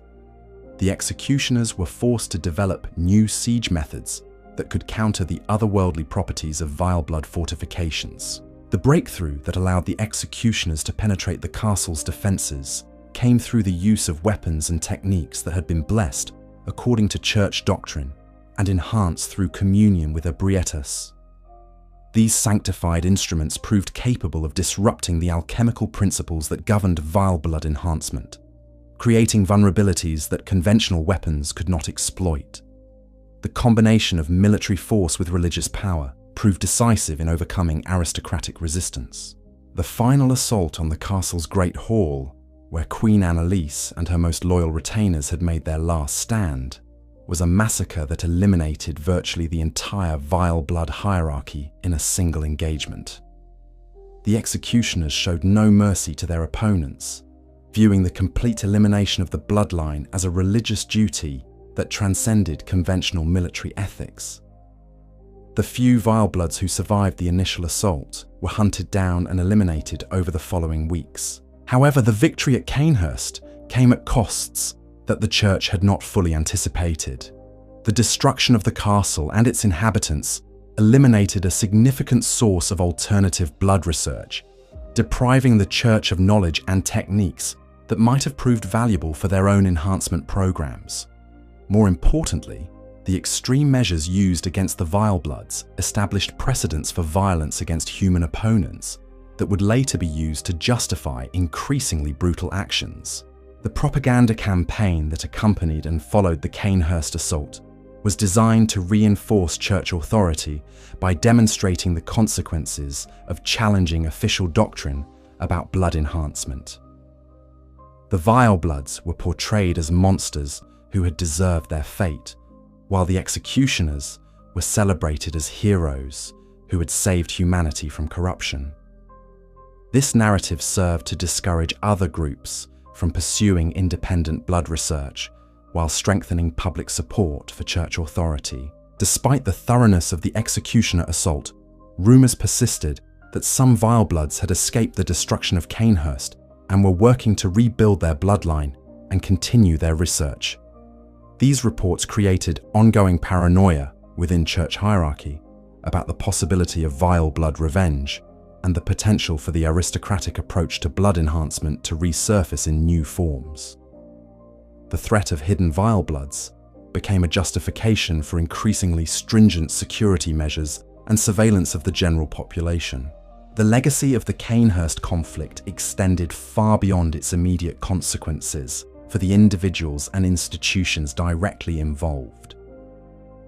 The Church's willingness to use extreme violence against human opponents who possessed supernatural capabilities established a precedent that would influence their approach to all subsequent threats. The success of the executioner model encouraged the development of other specialized military units designed for warfare against enhanced humans.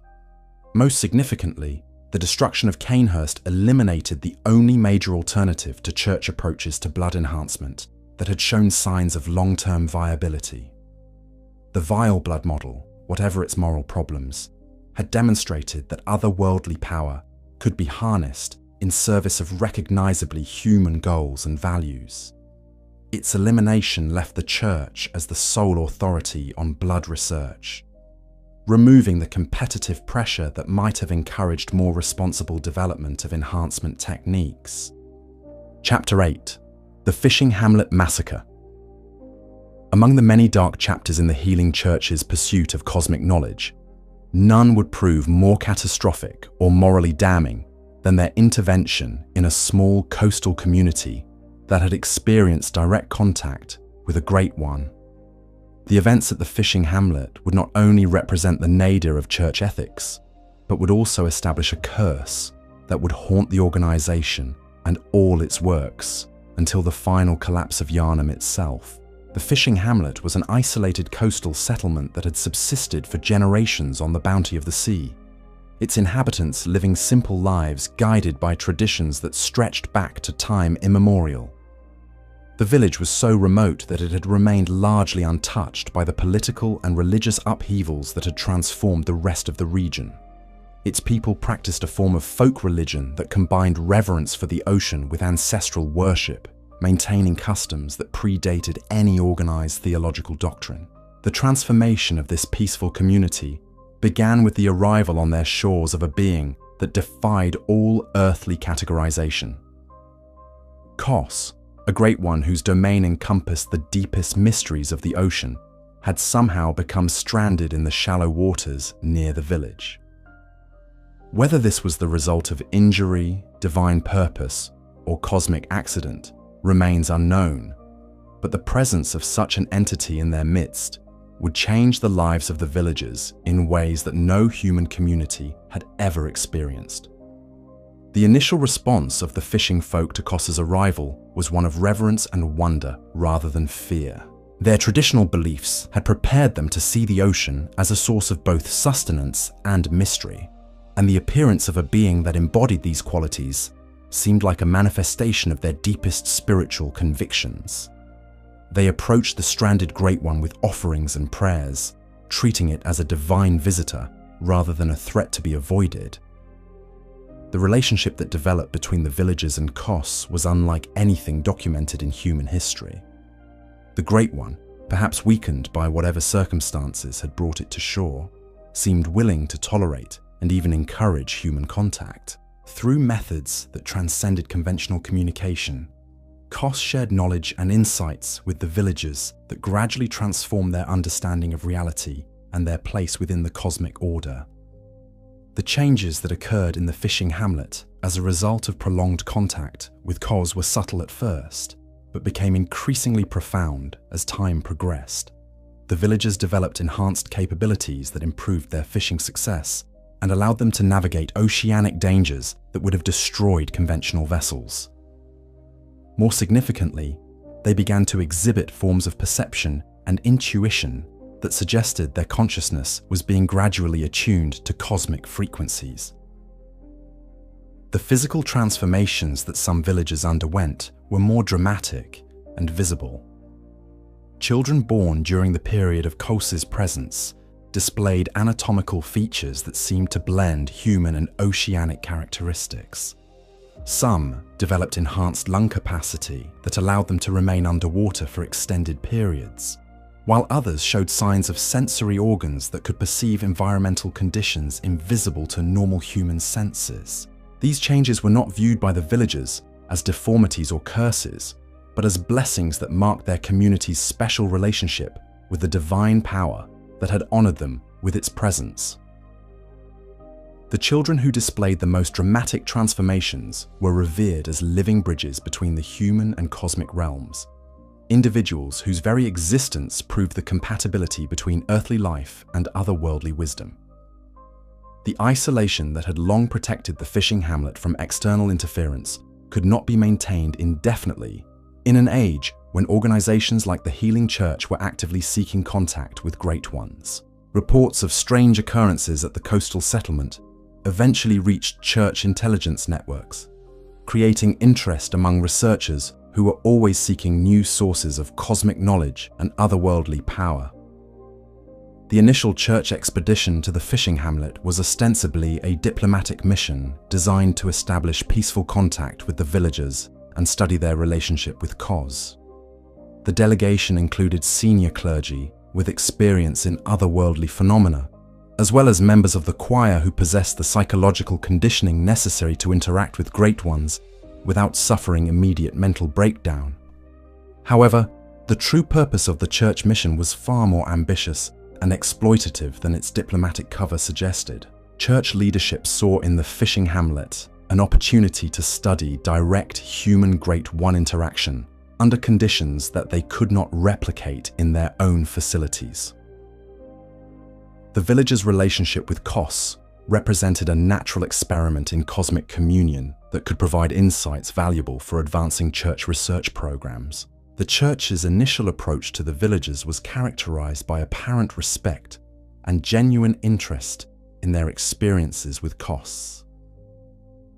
The clergy presented themselves as fellow seekers of cosmic wisdom who wished to learn from the unique insights that the hamlet's residents had gained through their contact with the Great One. This diplomatic facade was maintained for several weeks, while church researchers documented the transformations that Cos's presence had produced. However, the restraint shown by the church delegation was not motivated by genuine respect for the villagers, but by practical considerations about the best methods for extracting maximum value from the situation. The researchers quickly realized that the transformations they were observing could not be simply replicated through conventional blood treatment or consciousness manipulation techniques. The changes in the villagers were the result of prolonged, intimate contact with a living Great One, under conditions that the Church could not artificially recreate. The decision to transition from observation to active intervention was made when Church researchers concluded that Kos itself was dying or becoming dormant, threatening to end the unique conditions that had made the village's transformation possible. From the Church's perspective, this represented an emergency that justified extreme measures to preserve the knowledge and capabilities that would otherwise be lost when the Great One's influence waned. The methodology chosen for extracting this knowledge was as brutal as it was efficient.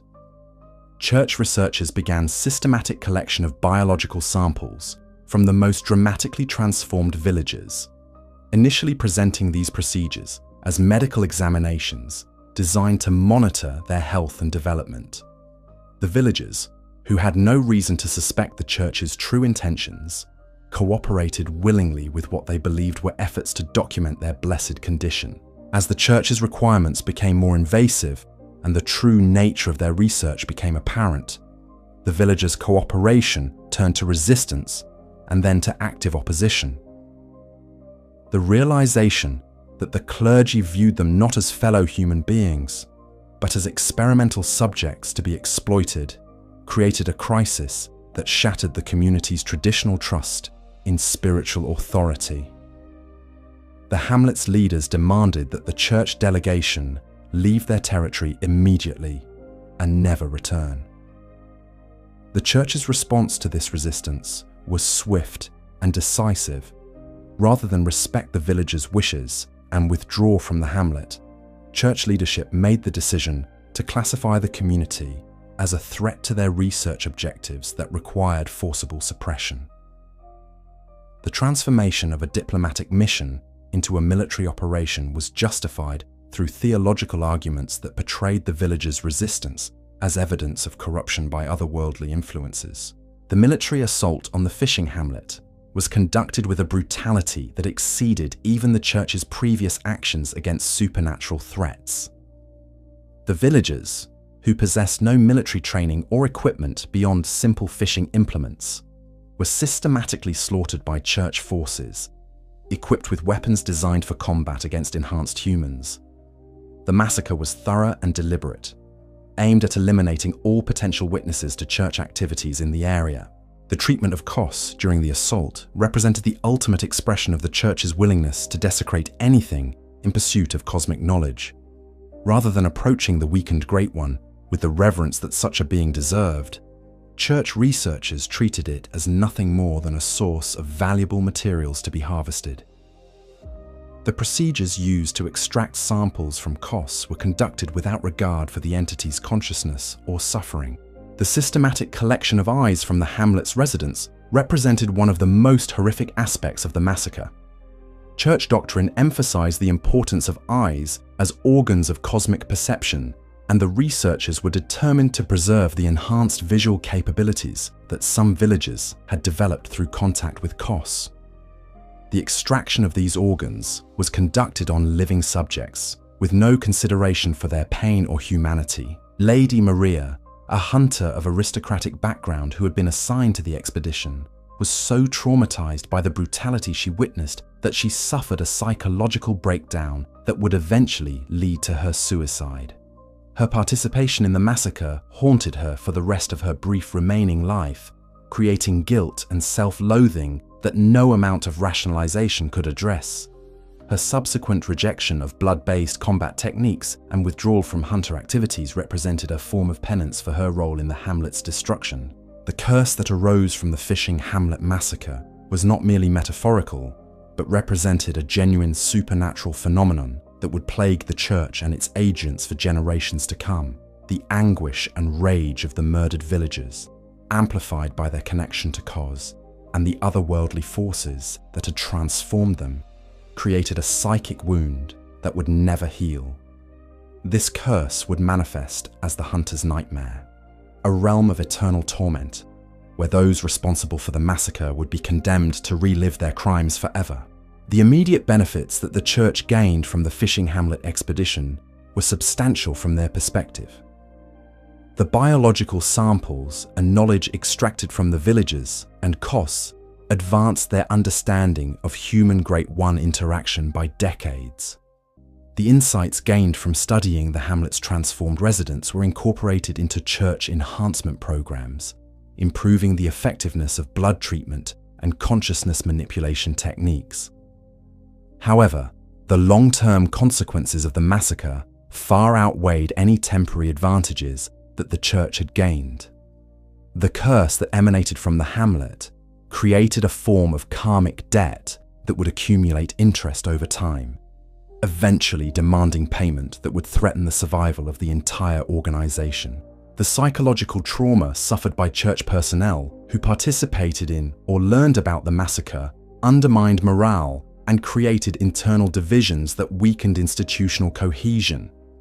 The cover-up operation that followed the massacre required extensive resources and ongoing effort to maintain, diverting attention and personnel from legitimate research activities. The need to suppress information about the hamlet and eliminate potential witnesses created a culture of paranoia and secrecy that made effective administration increasingly difficult. The church was forced to expend more and more energy on concealing its crimes, rather than advancing its stated mission of human improvement. The hunter's nightmare that emerged from the hamlet's destruction would eventually claim many of the church's most valuable personnel, including hunters and researchers, whose loss significantly weakened the organization's capabilities. The realm of eternal torment that had been created by the massacre became a form of supernatural prison that captured and held individuals whose expertise was crucial for church operations. Chapter 9. The Blood-Drunk Hunters. As the Healing Church's influence expanded and its research programs grew more ambitious, the organization found itself increasingly dependent on enhanced hunters whose capabilities had been pushed far beyond normal human limits. These individuals, transformed through intensive blood treatment and exposure to otherworldly influences, became the church's primary means of enforcing its will and protecting its interests. However, the very enhancements that made them so valuable also made them increasingly unstable and dangerous. The phenomenon that church researchers termed blood drunkenness began to manifest among hunters who had undergone extensive enhancement over extended periods. Unlike the simple blood sickness that occasionally affected ordinary citizens who received blood treatment, blood drunkenness was a complex psychological condition that seemed to be specifically associated with the combination of blood enhancement and exposure to combat stress that characterized hunter activities. The early symptoms of blood drunkenness were subtle enough that they were initially dismissed as normal variations in personality and behavior that could be expected among individuals engaged in dangerous work. Affected hunters showed increased aggression and reduced empathy, characteristics that were often viewed as beneficial for their operational effectiveness. Their enhanced physical capabilities made them more confident and assertive, qualities that seemed to improve their performance in challenging situations. However, as blood drunkenness progressed, the psychological changes became more pronounced and problematic. Hunters began to display an obsessive focus on violence and combat that interfered with their ability to function in non-threatening situations. They showed decreasing interest in normal human relationships and social activities, preferring to spend their time in training, weapon maintenance, or seeking opportunities for conflict. The most dangerous aspect of blood drunkenness was the gradual erosion of moral and ethical constraints that normally governed human behavior. Affected hunters began to view violence as an appropriate solution to all problems, regardless of the nature or severity of the challenges they faced. Their enhanced capabilities made them feel superior to ordinary humans, creating a sense of entitlement that justified increasingly extreme actions.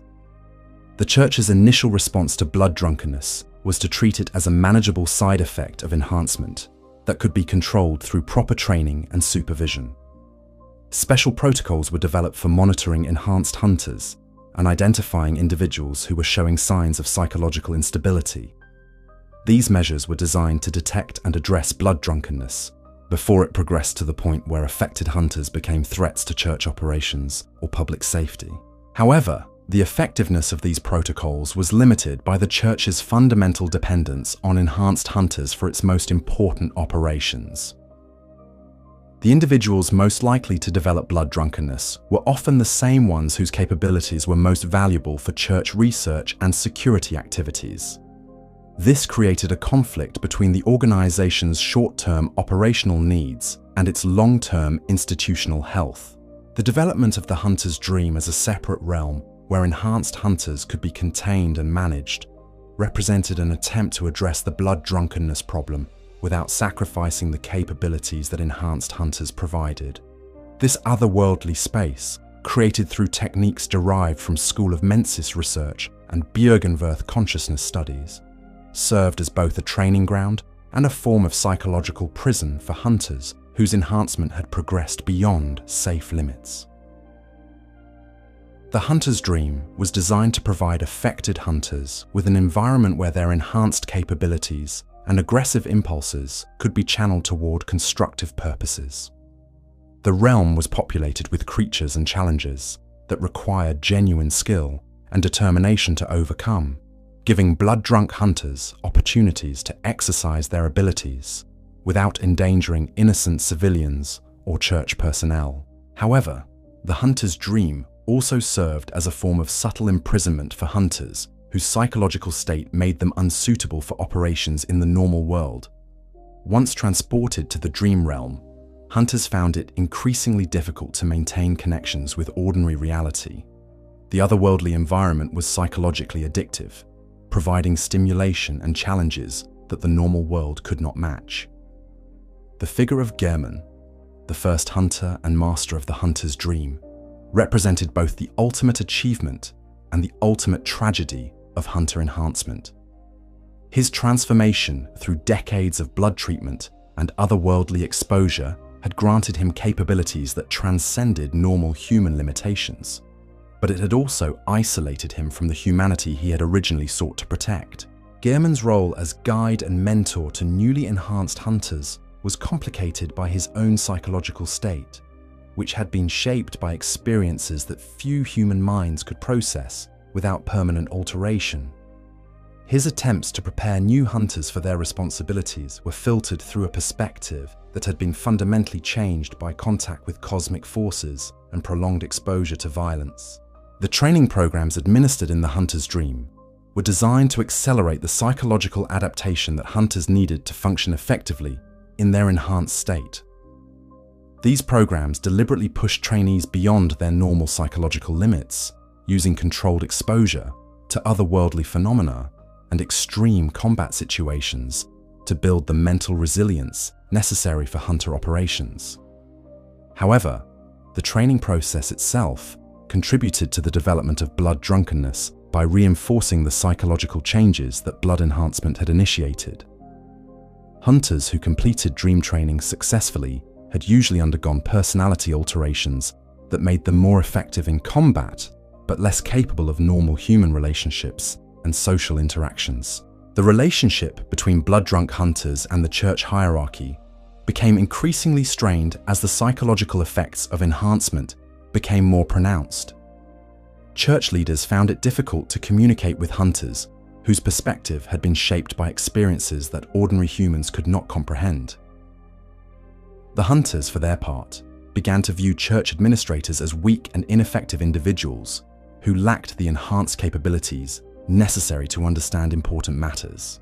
This mutual alienation created operational problems that affected the church's ability to coordinate its various activities and maintain control over its enhanced personnel. Blood-drunk hunters often acted according to their own judgment rather than official church policy, believing that their enhanced perspective gave them superior understanding of how situations should be handled.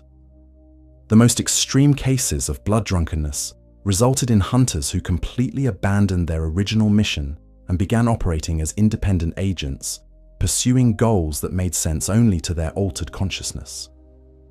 These rogue hunters posed significant security risks to church operations and required special measures to locate and neutralize. The development of hunters specialists who were specifically trained to track and eliminate rogue hunters represented the Church's acknowledgement that blood enhancement created problems that conventional security measures could not address. These specialists were themselves enhanced hunters, whose training had been specifically designed to prepare them for combat against opponents with similar capabilities. However, the Hunter of Hunter program was inherently unstable because the specialists were themselves susceptible to blood drunkenness and the psychological isolation that affected all enhanced hunters. The Church found itself caught in a cycle where each solution to the problems created by hunter enhancement generated new problems that required increasingly complex and dangerous interventions. The philosophical implications of blood drunkenness forced Church leadership to confront fundamental questions about the nature and purpose of human enhancement. If the process that granted hunters their valuable capabilities also inevitably destroyed their humanity, then what was the ultimate value of the transformation? Was it possible to achieve the benefits of enhancement without accepting the psychological costs? These questions became more urgent as blood drunkenness spread throughout the hunter population and began to affect other enhanced individuals within the Church hierarchy.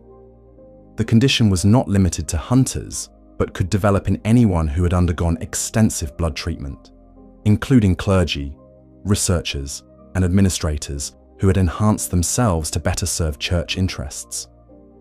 The Church's attempt to address blood drunkenness through theological reframing proved ineffective and potentially counterproductive. By presenting the condition as a form of spiritual advancement rather than psychological deterioration, Church doctrine encouraged enhanced individuals to embrace rather than resist the changes they were experiencing. This theological approach accelerated the spread of blood drunkenness while making it more difficult to identify and treat affected individuals. The creation of specialized facilities for managing blood-drunk individuals represented a significant drain on Church resources and a constant reminder of the price that enhancement exacted from those who pursued it. These institutions required staff who were themselves enhanced enough to safely interact with blood-drunk patients, but not so enhanced that they posed security risks themselves. The gradual accumulation of blood-drunk individuals within Church facilities created internal populations that were increasingly difficult to manage and control. These individuals retained their enhanced capabilities while losing the psychological constraints that had originally made them valuable to the Church. They became dangerous wildcards whose actions were unpredictable and whose loyalty was suspect. Chapter 10.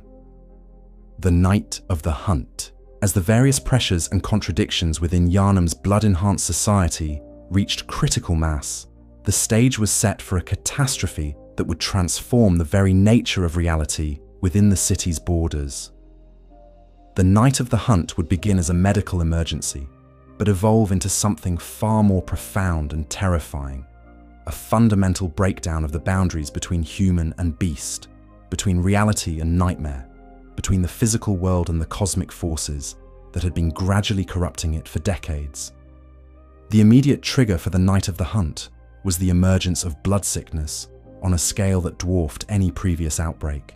Unlike the localized incidents that had occurred in Old Yharnam and other areas, this new wave of transformation affected individuals throughout the city simultaneously, suggesting that the underlying cause was something more fundamental than simple exposure to contaminated blood supplies. The pattern of transformation during the Night of the Hunt differed significantly from previous blood sickness outbreaks in ways that suggested a qualitative change in the nature of the phenomenon itself. Rather than affecting only individuals who had received recent blood treatments, the transformation struck people whose exposure to old blood dated back years or even decades. This indicated that the blood enhancement process created cumulative effects that could manifest suddenly under the right triggering conditions. The role of the crimson moon in precipitating the Night of the Hunt represented a convergence of multiple otherworldly influences that had been building pressure within Yharnam's supernatural ecosystem for generations. The moon's appearance was not merely symbolic, but indicated actual changes in the cosmic environment that made certain forms of transformation not only possible, but inevitable.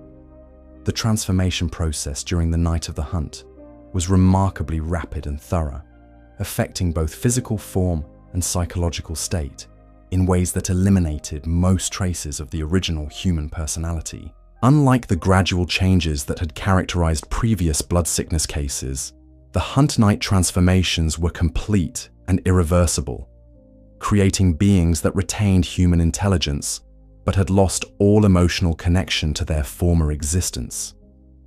The beasts that emerged during the night of the hunt displayed behaviors and capabilities that suggested they were not merely transformed humans, but participants in a collective consciousness that operated according to principles unknown to normal psychology. Their coordinated actions and apparent communication through non-verbal means indicated that the transformation had created a new form of social organization based on predatory instincts and pack behavior. The Church's response to the crisis was hampered by the fact that many of their own personnel had undergone transformation during the initial wave of changes. The enhanced clergy and hunters, who had been the organization's primary assets, became either victims of the transformation or threats that required elimination. The institutional knowledge and capabilities that the Church had accumulated over decades were largely lost within the first few hours of the crisis.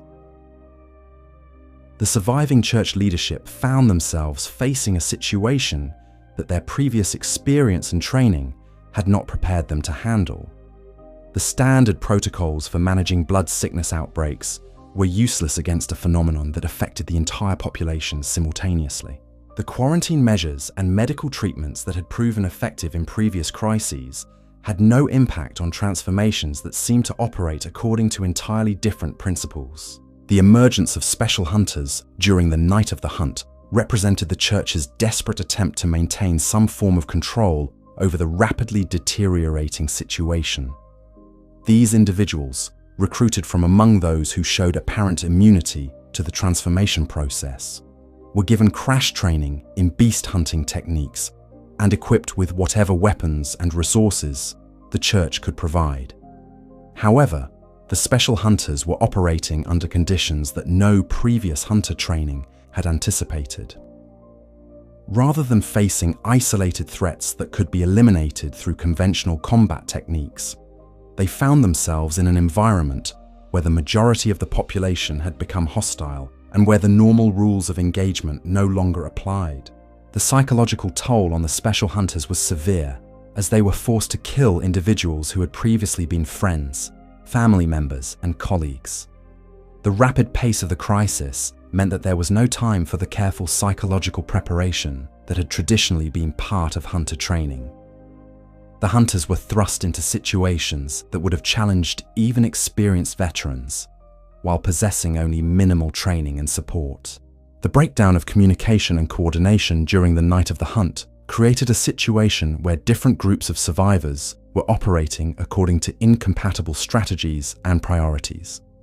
Some focused on defending specific locations or populations, while others attempted to eliminate all transformed individuals they encountered.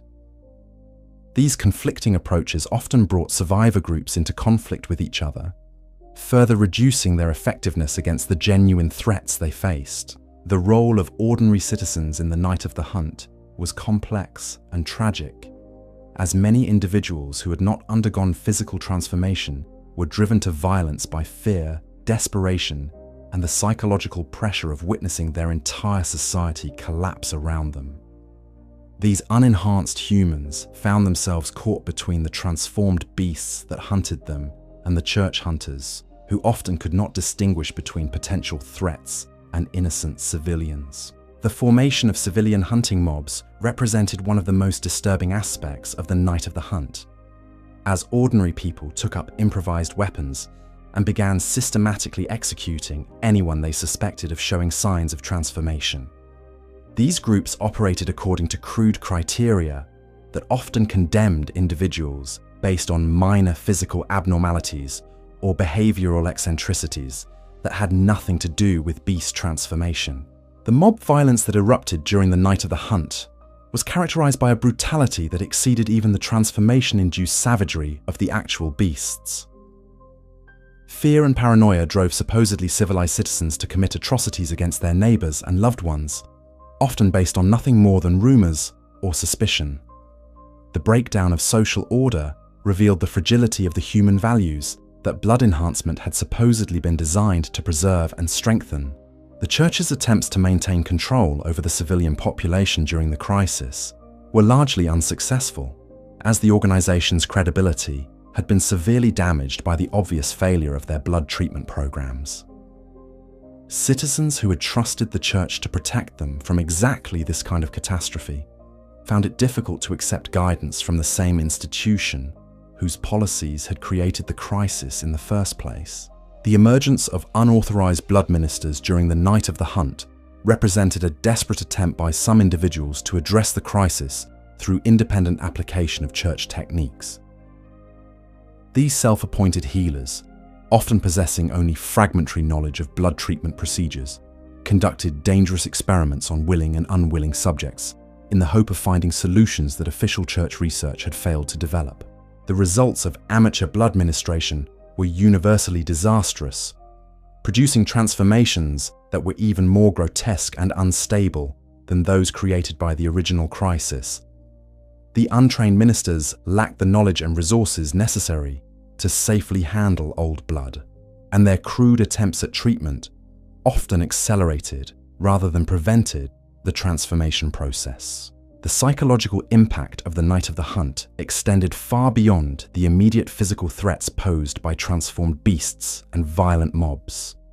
The sudden collapse of everything that had seemed stable and reliable in Yharnam society created forms of trauma that affected even those who survived the night without physical injury. The realization that the Church's promises of protection and advancement had been built on foundations of ignorance and hubris shattered the worldview that had given meaning to countless lives. The theological crisis precipitated by the night of the hunt was perhaps even more profound than the immediate practical challenges that survivors faced.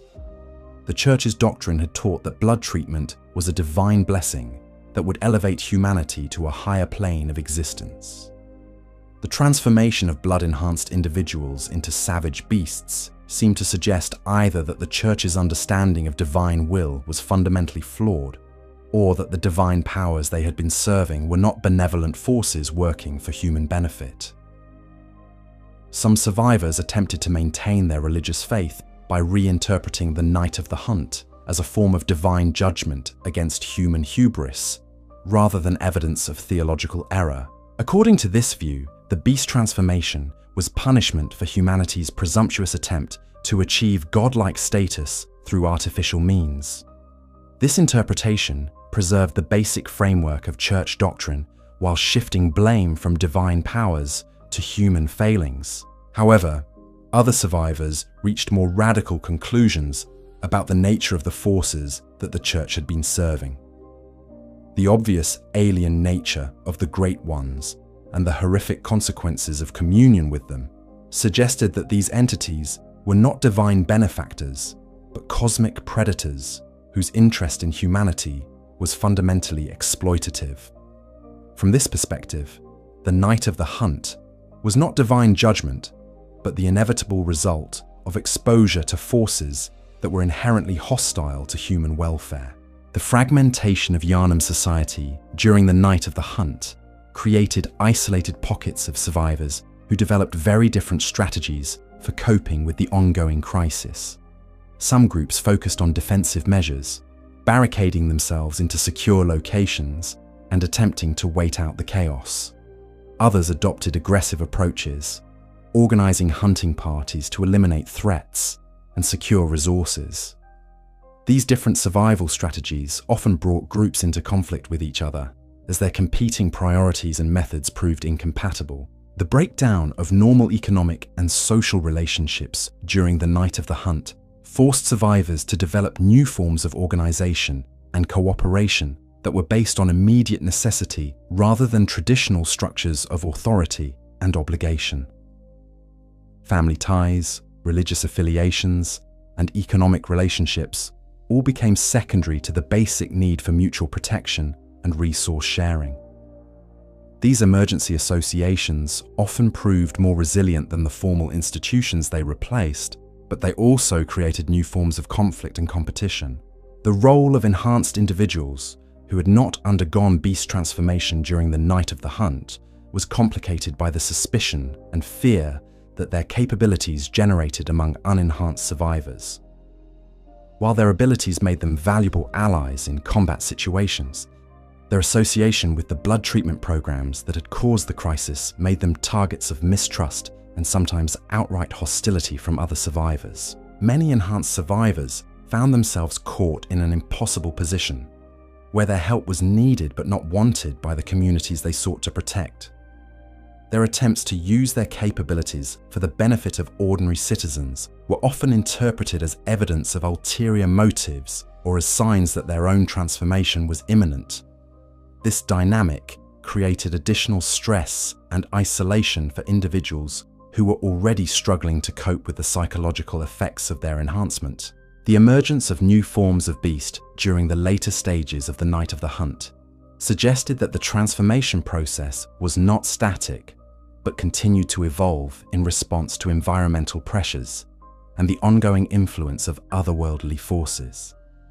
These second and third generation beasts displayed capabilities and behaviors that differed significantly from the initial wave of transformations, indicating that the crisis was not simply a one-time event, but an ongoing process of change.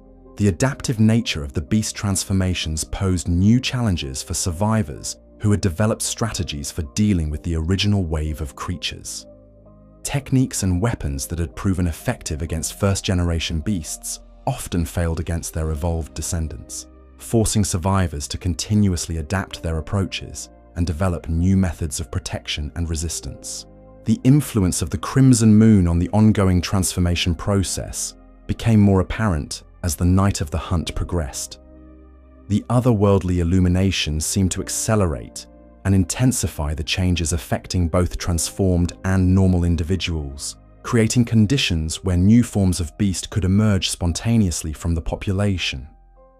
This ongoing threat meant that no location could be considered permanently safe, as the next wave of transformations could occur at any time. The psychological pressure of living under constant threat of transformation created forms of paranoia and social breakdown that sometimes proved as dangerous as the beasts themselves.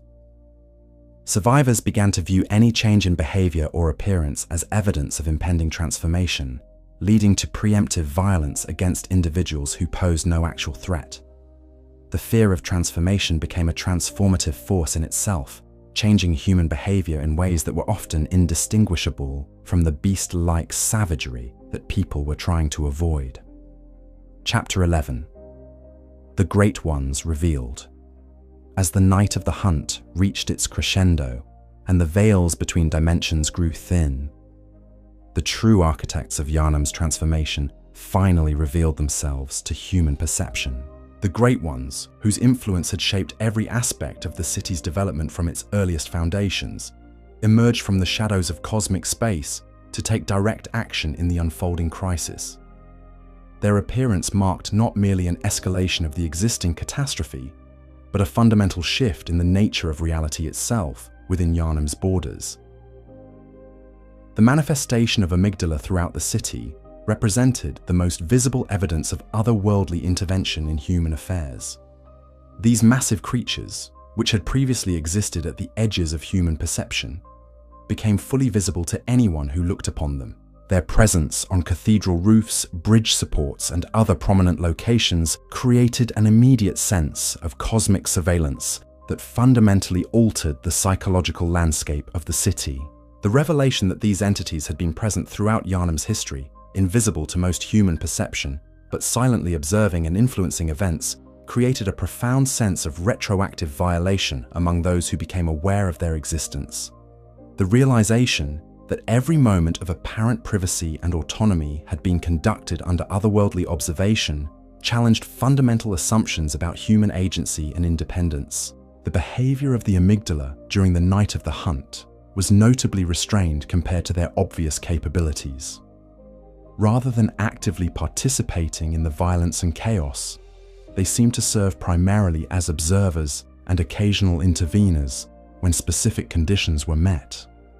This restraint suggested that their interest in human affairs was guided by purposes that transcended simple predation or destruction. The emergence of Rom, the vacuous spider, as a key figure in maintaining the barriers between dimensions, provided crucial insight into the complex relationships that existed among the Great Ones themselves. Rom's sacrifice of her human consciousness to serve as a cosmic gatekeeper revealed that the otherworldly entities were not unified in their approach to humanity, but represented different factions with competing interests and priorities. The role that Rom played in concealing the true nature of Yharnam's situation from its inhabitants was both protective and manipulative, shielding ordinary citizens from cosmic truths that would have driven them to madness, while also preventing them from making informed decisions about their own fate. Her intervention represented a form of benevolent tyranny that preserved human sanity at the cost of human agency. The removal of Rom's protective influence during the night of the hunt created a cascade of revelations that exposed the full extent of otherworldly manipulation in human affairs. The appearance of the Crimson Moon, the manifestation of previously hidden entities, and the acceleration of transformation processes all resulted from the collapse of the barriers that Rom had maintained through her cosmic vigil. The revelation of the moon presence as the ultimate authority behind the Hunter's dream exposed the true nature of the Hunter organization and its relationship to cosmic forces. The realization that enhanced Hunters had been serving not human institutions, but otherworldly entities challenged everything that the Church and Workshop had taught about the purpose and meaning of Hunter activities. The moon presence's interest in humanity appeared to be both protective and exploitative, seeking to preserve human civilization while also harvesting the unique forms of consciousness and experience that human suffering could provide. This dual nature made it difficult for even enhanced individuals to determine whether cosmic intervention was ultimately beneficial or harmful to human welfare. The emergence of Murgo's wet nurse and the revelation of the cosmic infant's plight provided insight into the reproductive strategies and family dynamics of the Great Ones.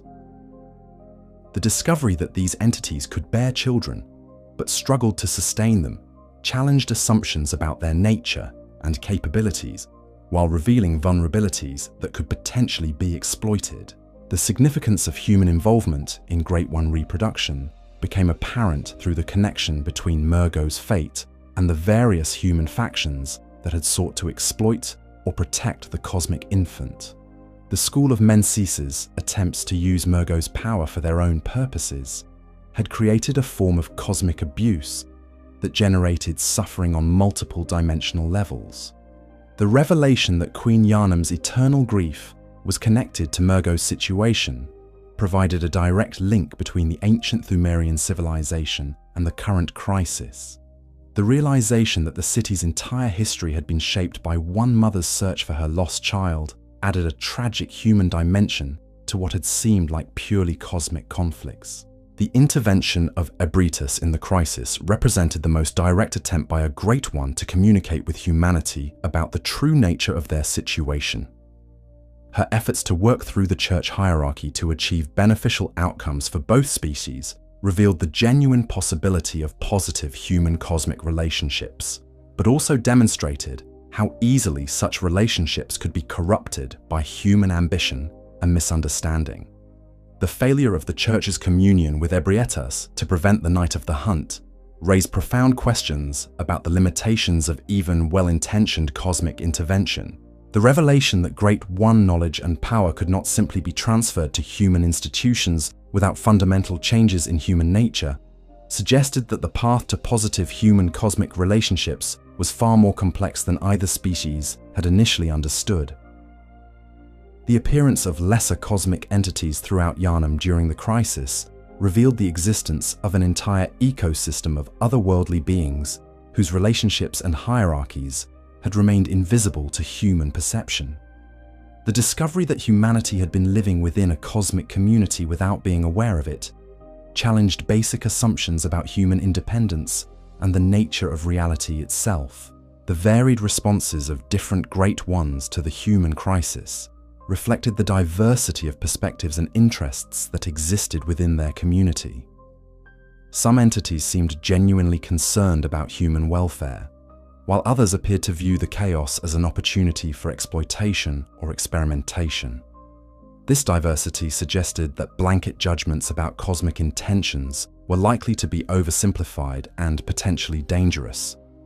The temporal aspects of Great One perception became apparent through their responses to events that had not yet occurred from human perspectives. Their ability to perceive multiple timelines simultaneously made their actions appear prophetic or prescient, but also revealed the fundamental incompatibility between cosmic and human approaches to causality and consequence.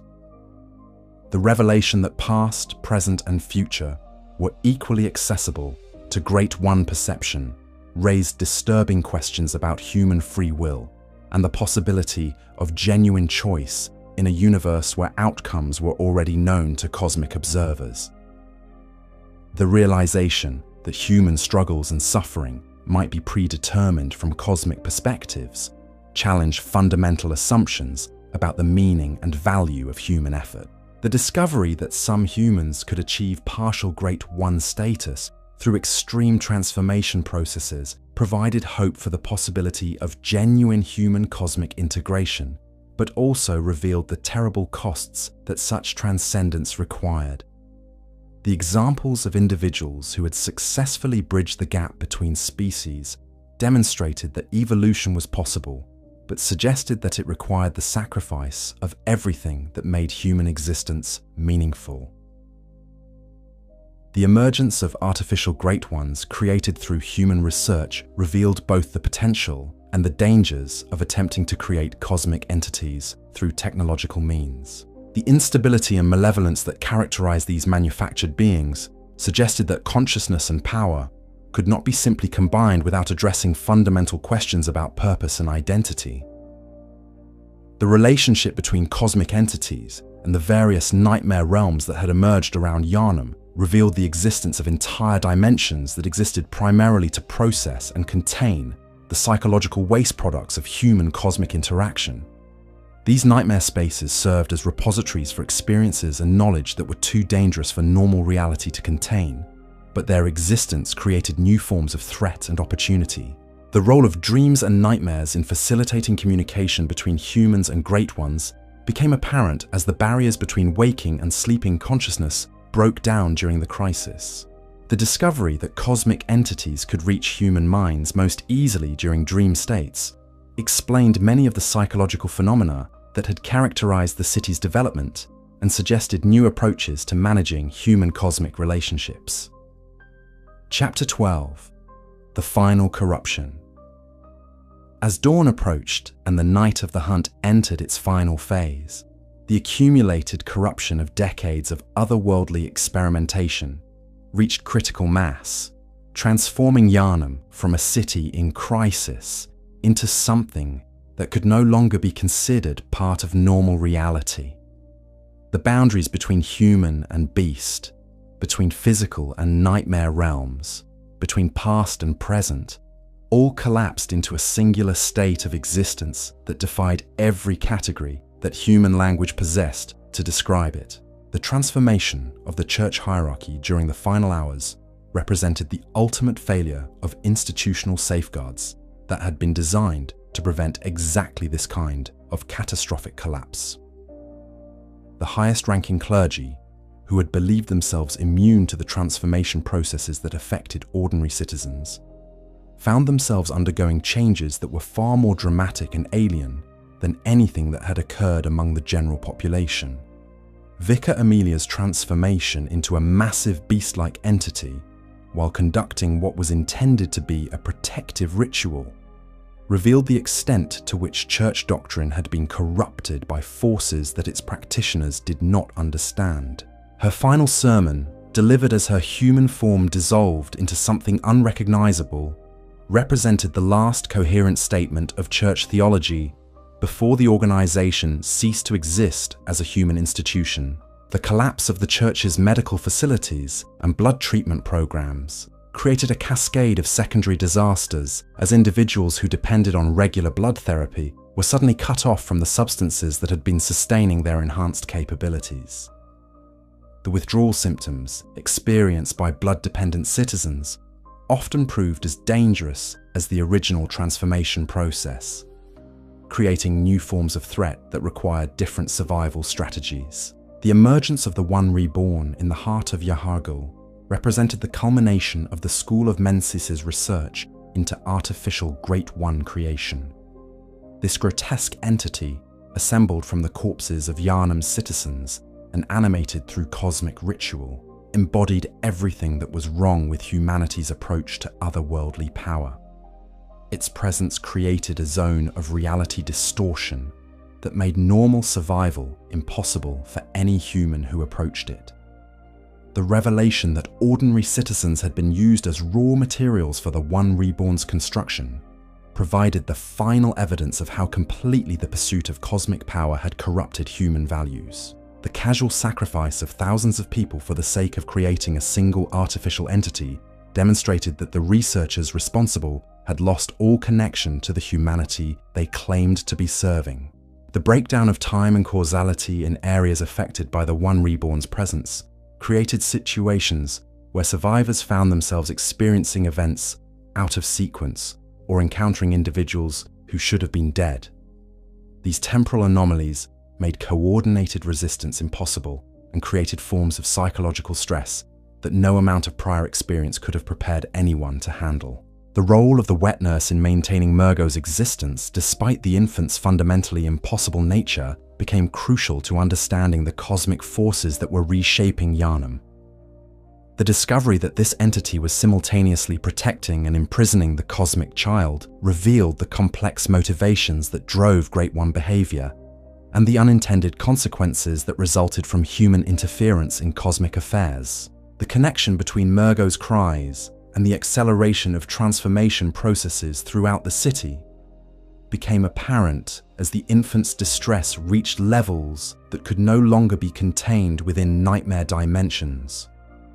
The psychic energy generated by a cosmic child's suffering proved to be a catalyst that could trigger massive changes in physical reality, demonstrating the interconnectedness between emotional states and material conditions in an otherworld-influenced environment.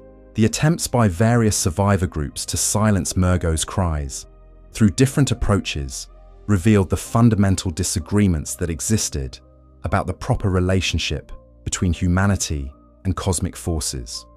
Some believed that the infant should be comforted and protected, while others argued that its elimination was necessary for human survival. These competing approaches led to conflicts that further fragmented the remaining human population. The revelation that Queen Yharnam's presence throughout the crisis had been motivated by her search for Murgo provided a tragic context for many of the supernatural phenomena that survivors had encountered. Her appearances at crucial moments had been attempts to influence events in ways that might restore her child to her, but her alien nature made her interventions often counterproductive from human perspectives. The discovery that multiple timelines existed simultaneously within Yharnam's altered reality created situations where different versions of the same individuals could be encountered in various states of transformation or death. These parallel existences made it impossible to maintain clear narratives about cause and effect, turning every encounter into a potential source of contradiction and confusion. The emergence of cosmic insight among some surviving humans represented both an opportunity for transcendence and a threat to human identity. Individuals who achieved sufficient insight to perceive the true nature of their situation gained capabilities that were necessary for survival in the transformed city, but they also underwent psychological changes that isolated them from ordinary human concerns and relationships. The formation of hunter groups dedicated to eliminating cosmic influences rather than serving them represented a fundamental shift in approach to the otherworldly threats that had consumed the city. These hunters rejected the enhancement programs that had created their predecessors, relying instead on determination, skill, and conventional weapons to combat enemies that seemed to require supernatural capabilities to defeat. The effectiveness of unenhanced hunters against cosmic threats revealed important truths about the nature of otherworldly entities and their vulnerabilities. The discovery that alien beings could be harmed by determined human action provided hope for the possibility of resistance. But it also demonstrated that such resistance required levels of courage and sacrifice that few individuals could sustain. The role of fire as a purifying force against corruption became crucial to the survival strategies developed by the most successful hunter groups. The discovery that flames could destroy otherworldly influences that were immune to other forms of attack provided a practical tool for combating cosmic corruption. But it also required the destruction of everything that had been touched by alien influence. The decision to burn entire sections of Yharnam to prevent the spread of cosmic corruption represented a tragic acknowledgement that the city as it had existed could not be saved. The systematic destruction of neighborhoods, institutions, and cultural landmarks was necessary to prevent even worse outcomes, but it also eliminated most traces of the civilization that had originally made Yharnam worth defending. The psychological impact of deliberately destroying their own city was severe for the survivors who participated in these purification campaigns. The realization that salvation required the elimination of everything they had originally sought to protect created forms of moral injury that affected even the most psychologically resilient individuals. The emergence of new forms of life from the ashes of burned districts suggested that cosmic influence could not be completely eliminated, but only transformed into different expressions. The creatures that arose from purified areas were often less immediately threatening than their predecessors, but they also represented irreversible changes in the fundamental nature of reality within Yharnam's borders. The adaptation of human survivors to existence in a permanently altered environment required the development of new social structures, survival techniques, and psychological coping mechanisms that had no precedent in human history. The communities that emerged from the night of the hunt were recognizably human, but operated according to principles that reflected their awareness of cosmic threats and opportunities. The establishment of new religious and philosophical frameworks that could accommodate the reality of otherworldly influences while preserving human values represented one of the most challenging aspects of post-crisis adaptation. The traditional belief systems that had sustained Yharnam society were obviously inadequate for the new conditions, but replacement ideologies had to be constructed from the ground up by individuals who were still traumatized by recent events. Epilogue: the legacy of Yharnam.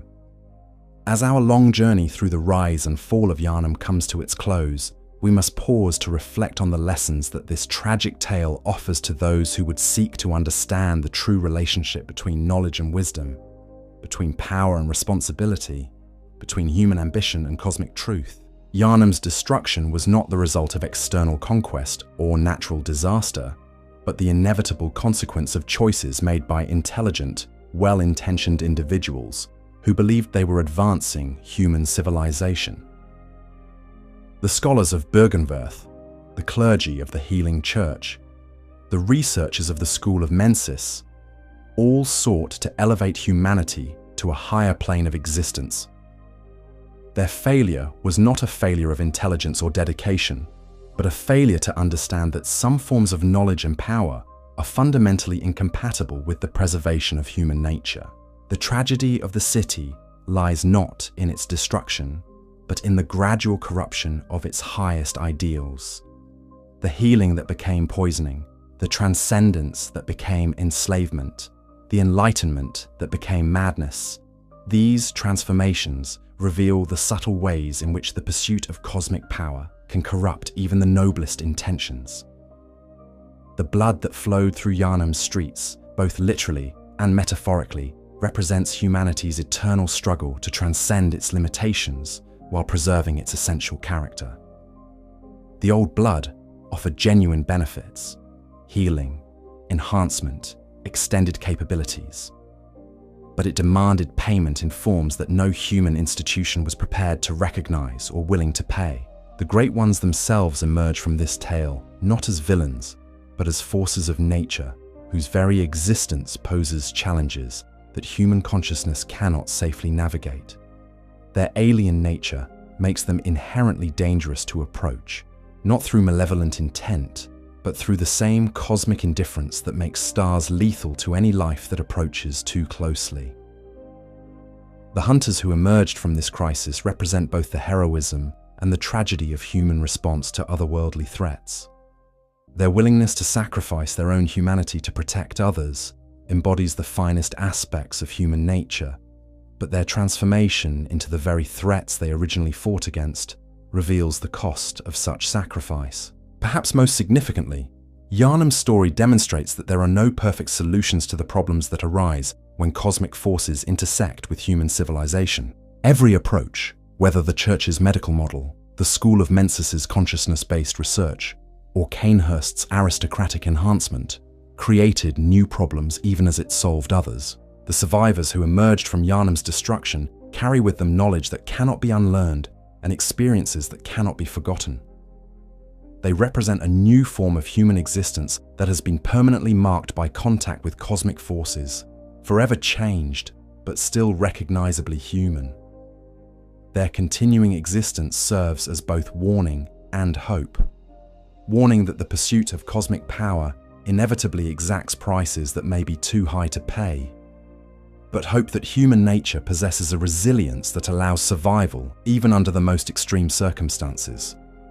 The ruins of Yharnam stand as a monument to the consequences of unbridled ambition and unchecked power, but they also testify to the magnificent courage of individuals who faced impossible odds and refused to surrender their essential humanity, even when such surrender might have guaranteed their survival. In the end, Yharnam's greatest lesson may be that the true measure of human advancement lies not in the acquisition of power, but in the wisdom to understand what power should never be sought. The city's fall reminds us that there are some doors that should never be opened, some knowledge that should never be pursued, and some prices that should never be paid, no matter how great the promised rewards. Yet the story also suggests that such wisdom often comes only through bitter experience, and that each generation must learn these lessons anew through their own encounters with the cosmic forces that surround and permeate our existence. The blood-soaked streets of Yharnam echo, still with the cries of those who paid the ultimate price for humanity's cosmic ambitions. Their voices remind us that the pursuit of transcendence, however noble its intentions, must always be tempered by humility before forces that lie beyond human comprehension. And so we leave Yharnam as we found it, a city damned by its own greatness, destroyed by its own success, transformed beyond recognition by its own highest aspirations. Its story serves as both cautionary tale and inspiration, reminding us that the greatest achievements and the greatest catastrophes often spring from the same source: the magnificent, terrible, unstoppable human drive to reach beyond our grasp towards stars that may burn away everything we touch. The hunt never truly ends, for in every age and every place where humans dare to seek knowledge beyond their station, the same forces that consumed Yharnam wait patiently for their next opportunity to test the limits of human wisdom and the strength of human will. And that concludes our deep dive into the rise and fall of Yharnam, a city damned by its own ambitions and destroyed by its greatest achievements. We've discovered how ancient Pthumerian roots, scholarly hubris, and cosmic forces combined to create one of gaming's most tragic civilizations. The legacy of Yharnam continues to influence events throughout the Bloodborne universe, reminding us that some knowledge comes at prices too terrible to pay. Thank you for joining me on this epic journey through blood-soaked streets and cosmic horror. If you enjoyed this exploration of Yharnam's tragic history, please like and subscribe for more deep dives into gaming's greatest stories. Until next time, fellow hunters, may you find your worth in the waking world, and remember, fear the old blood.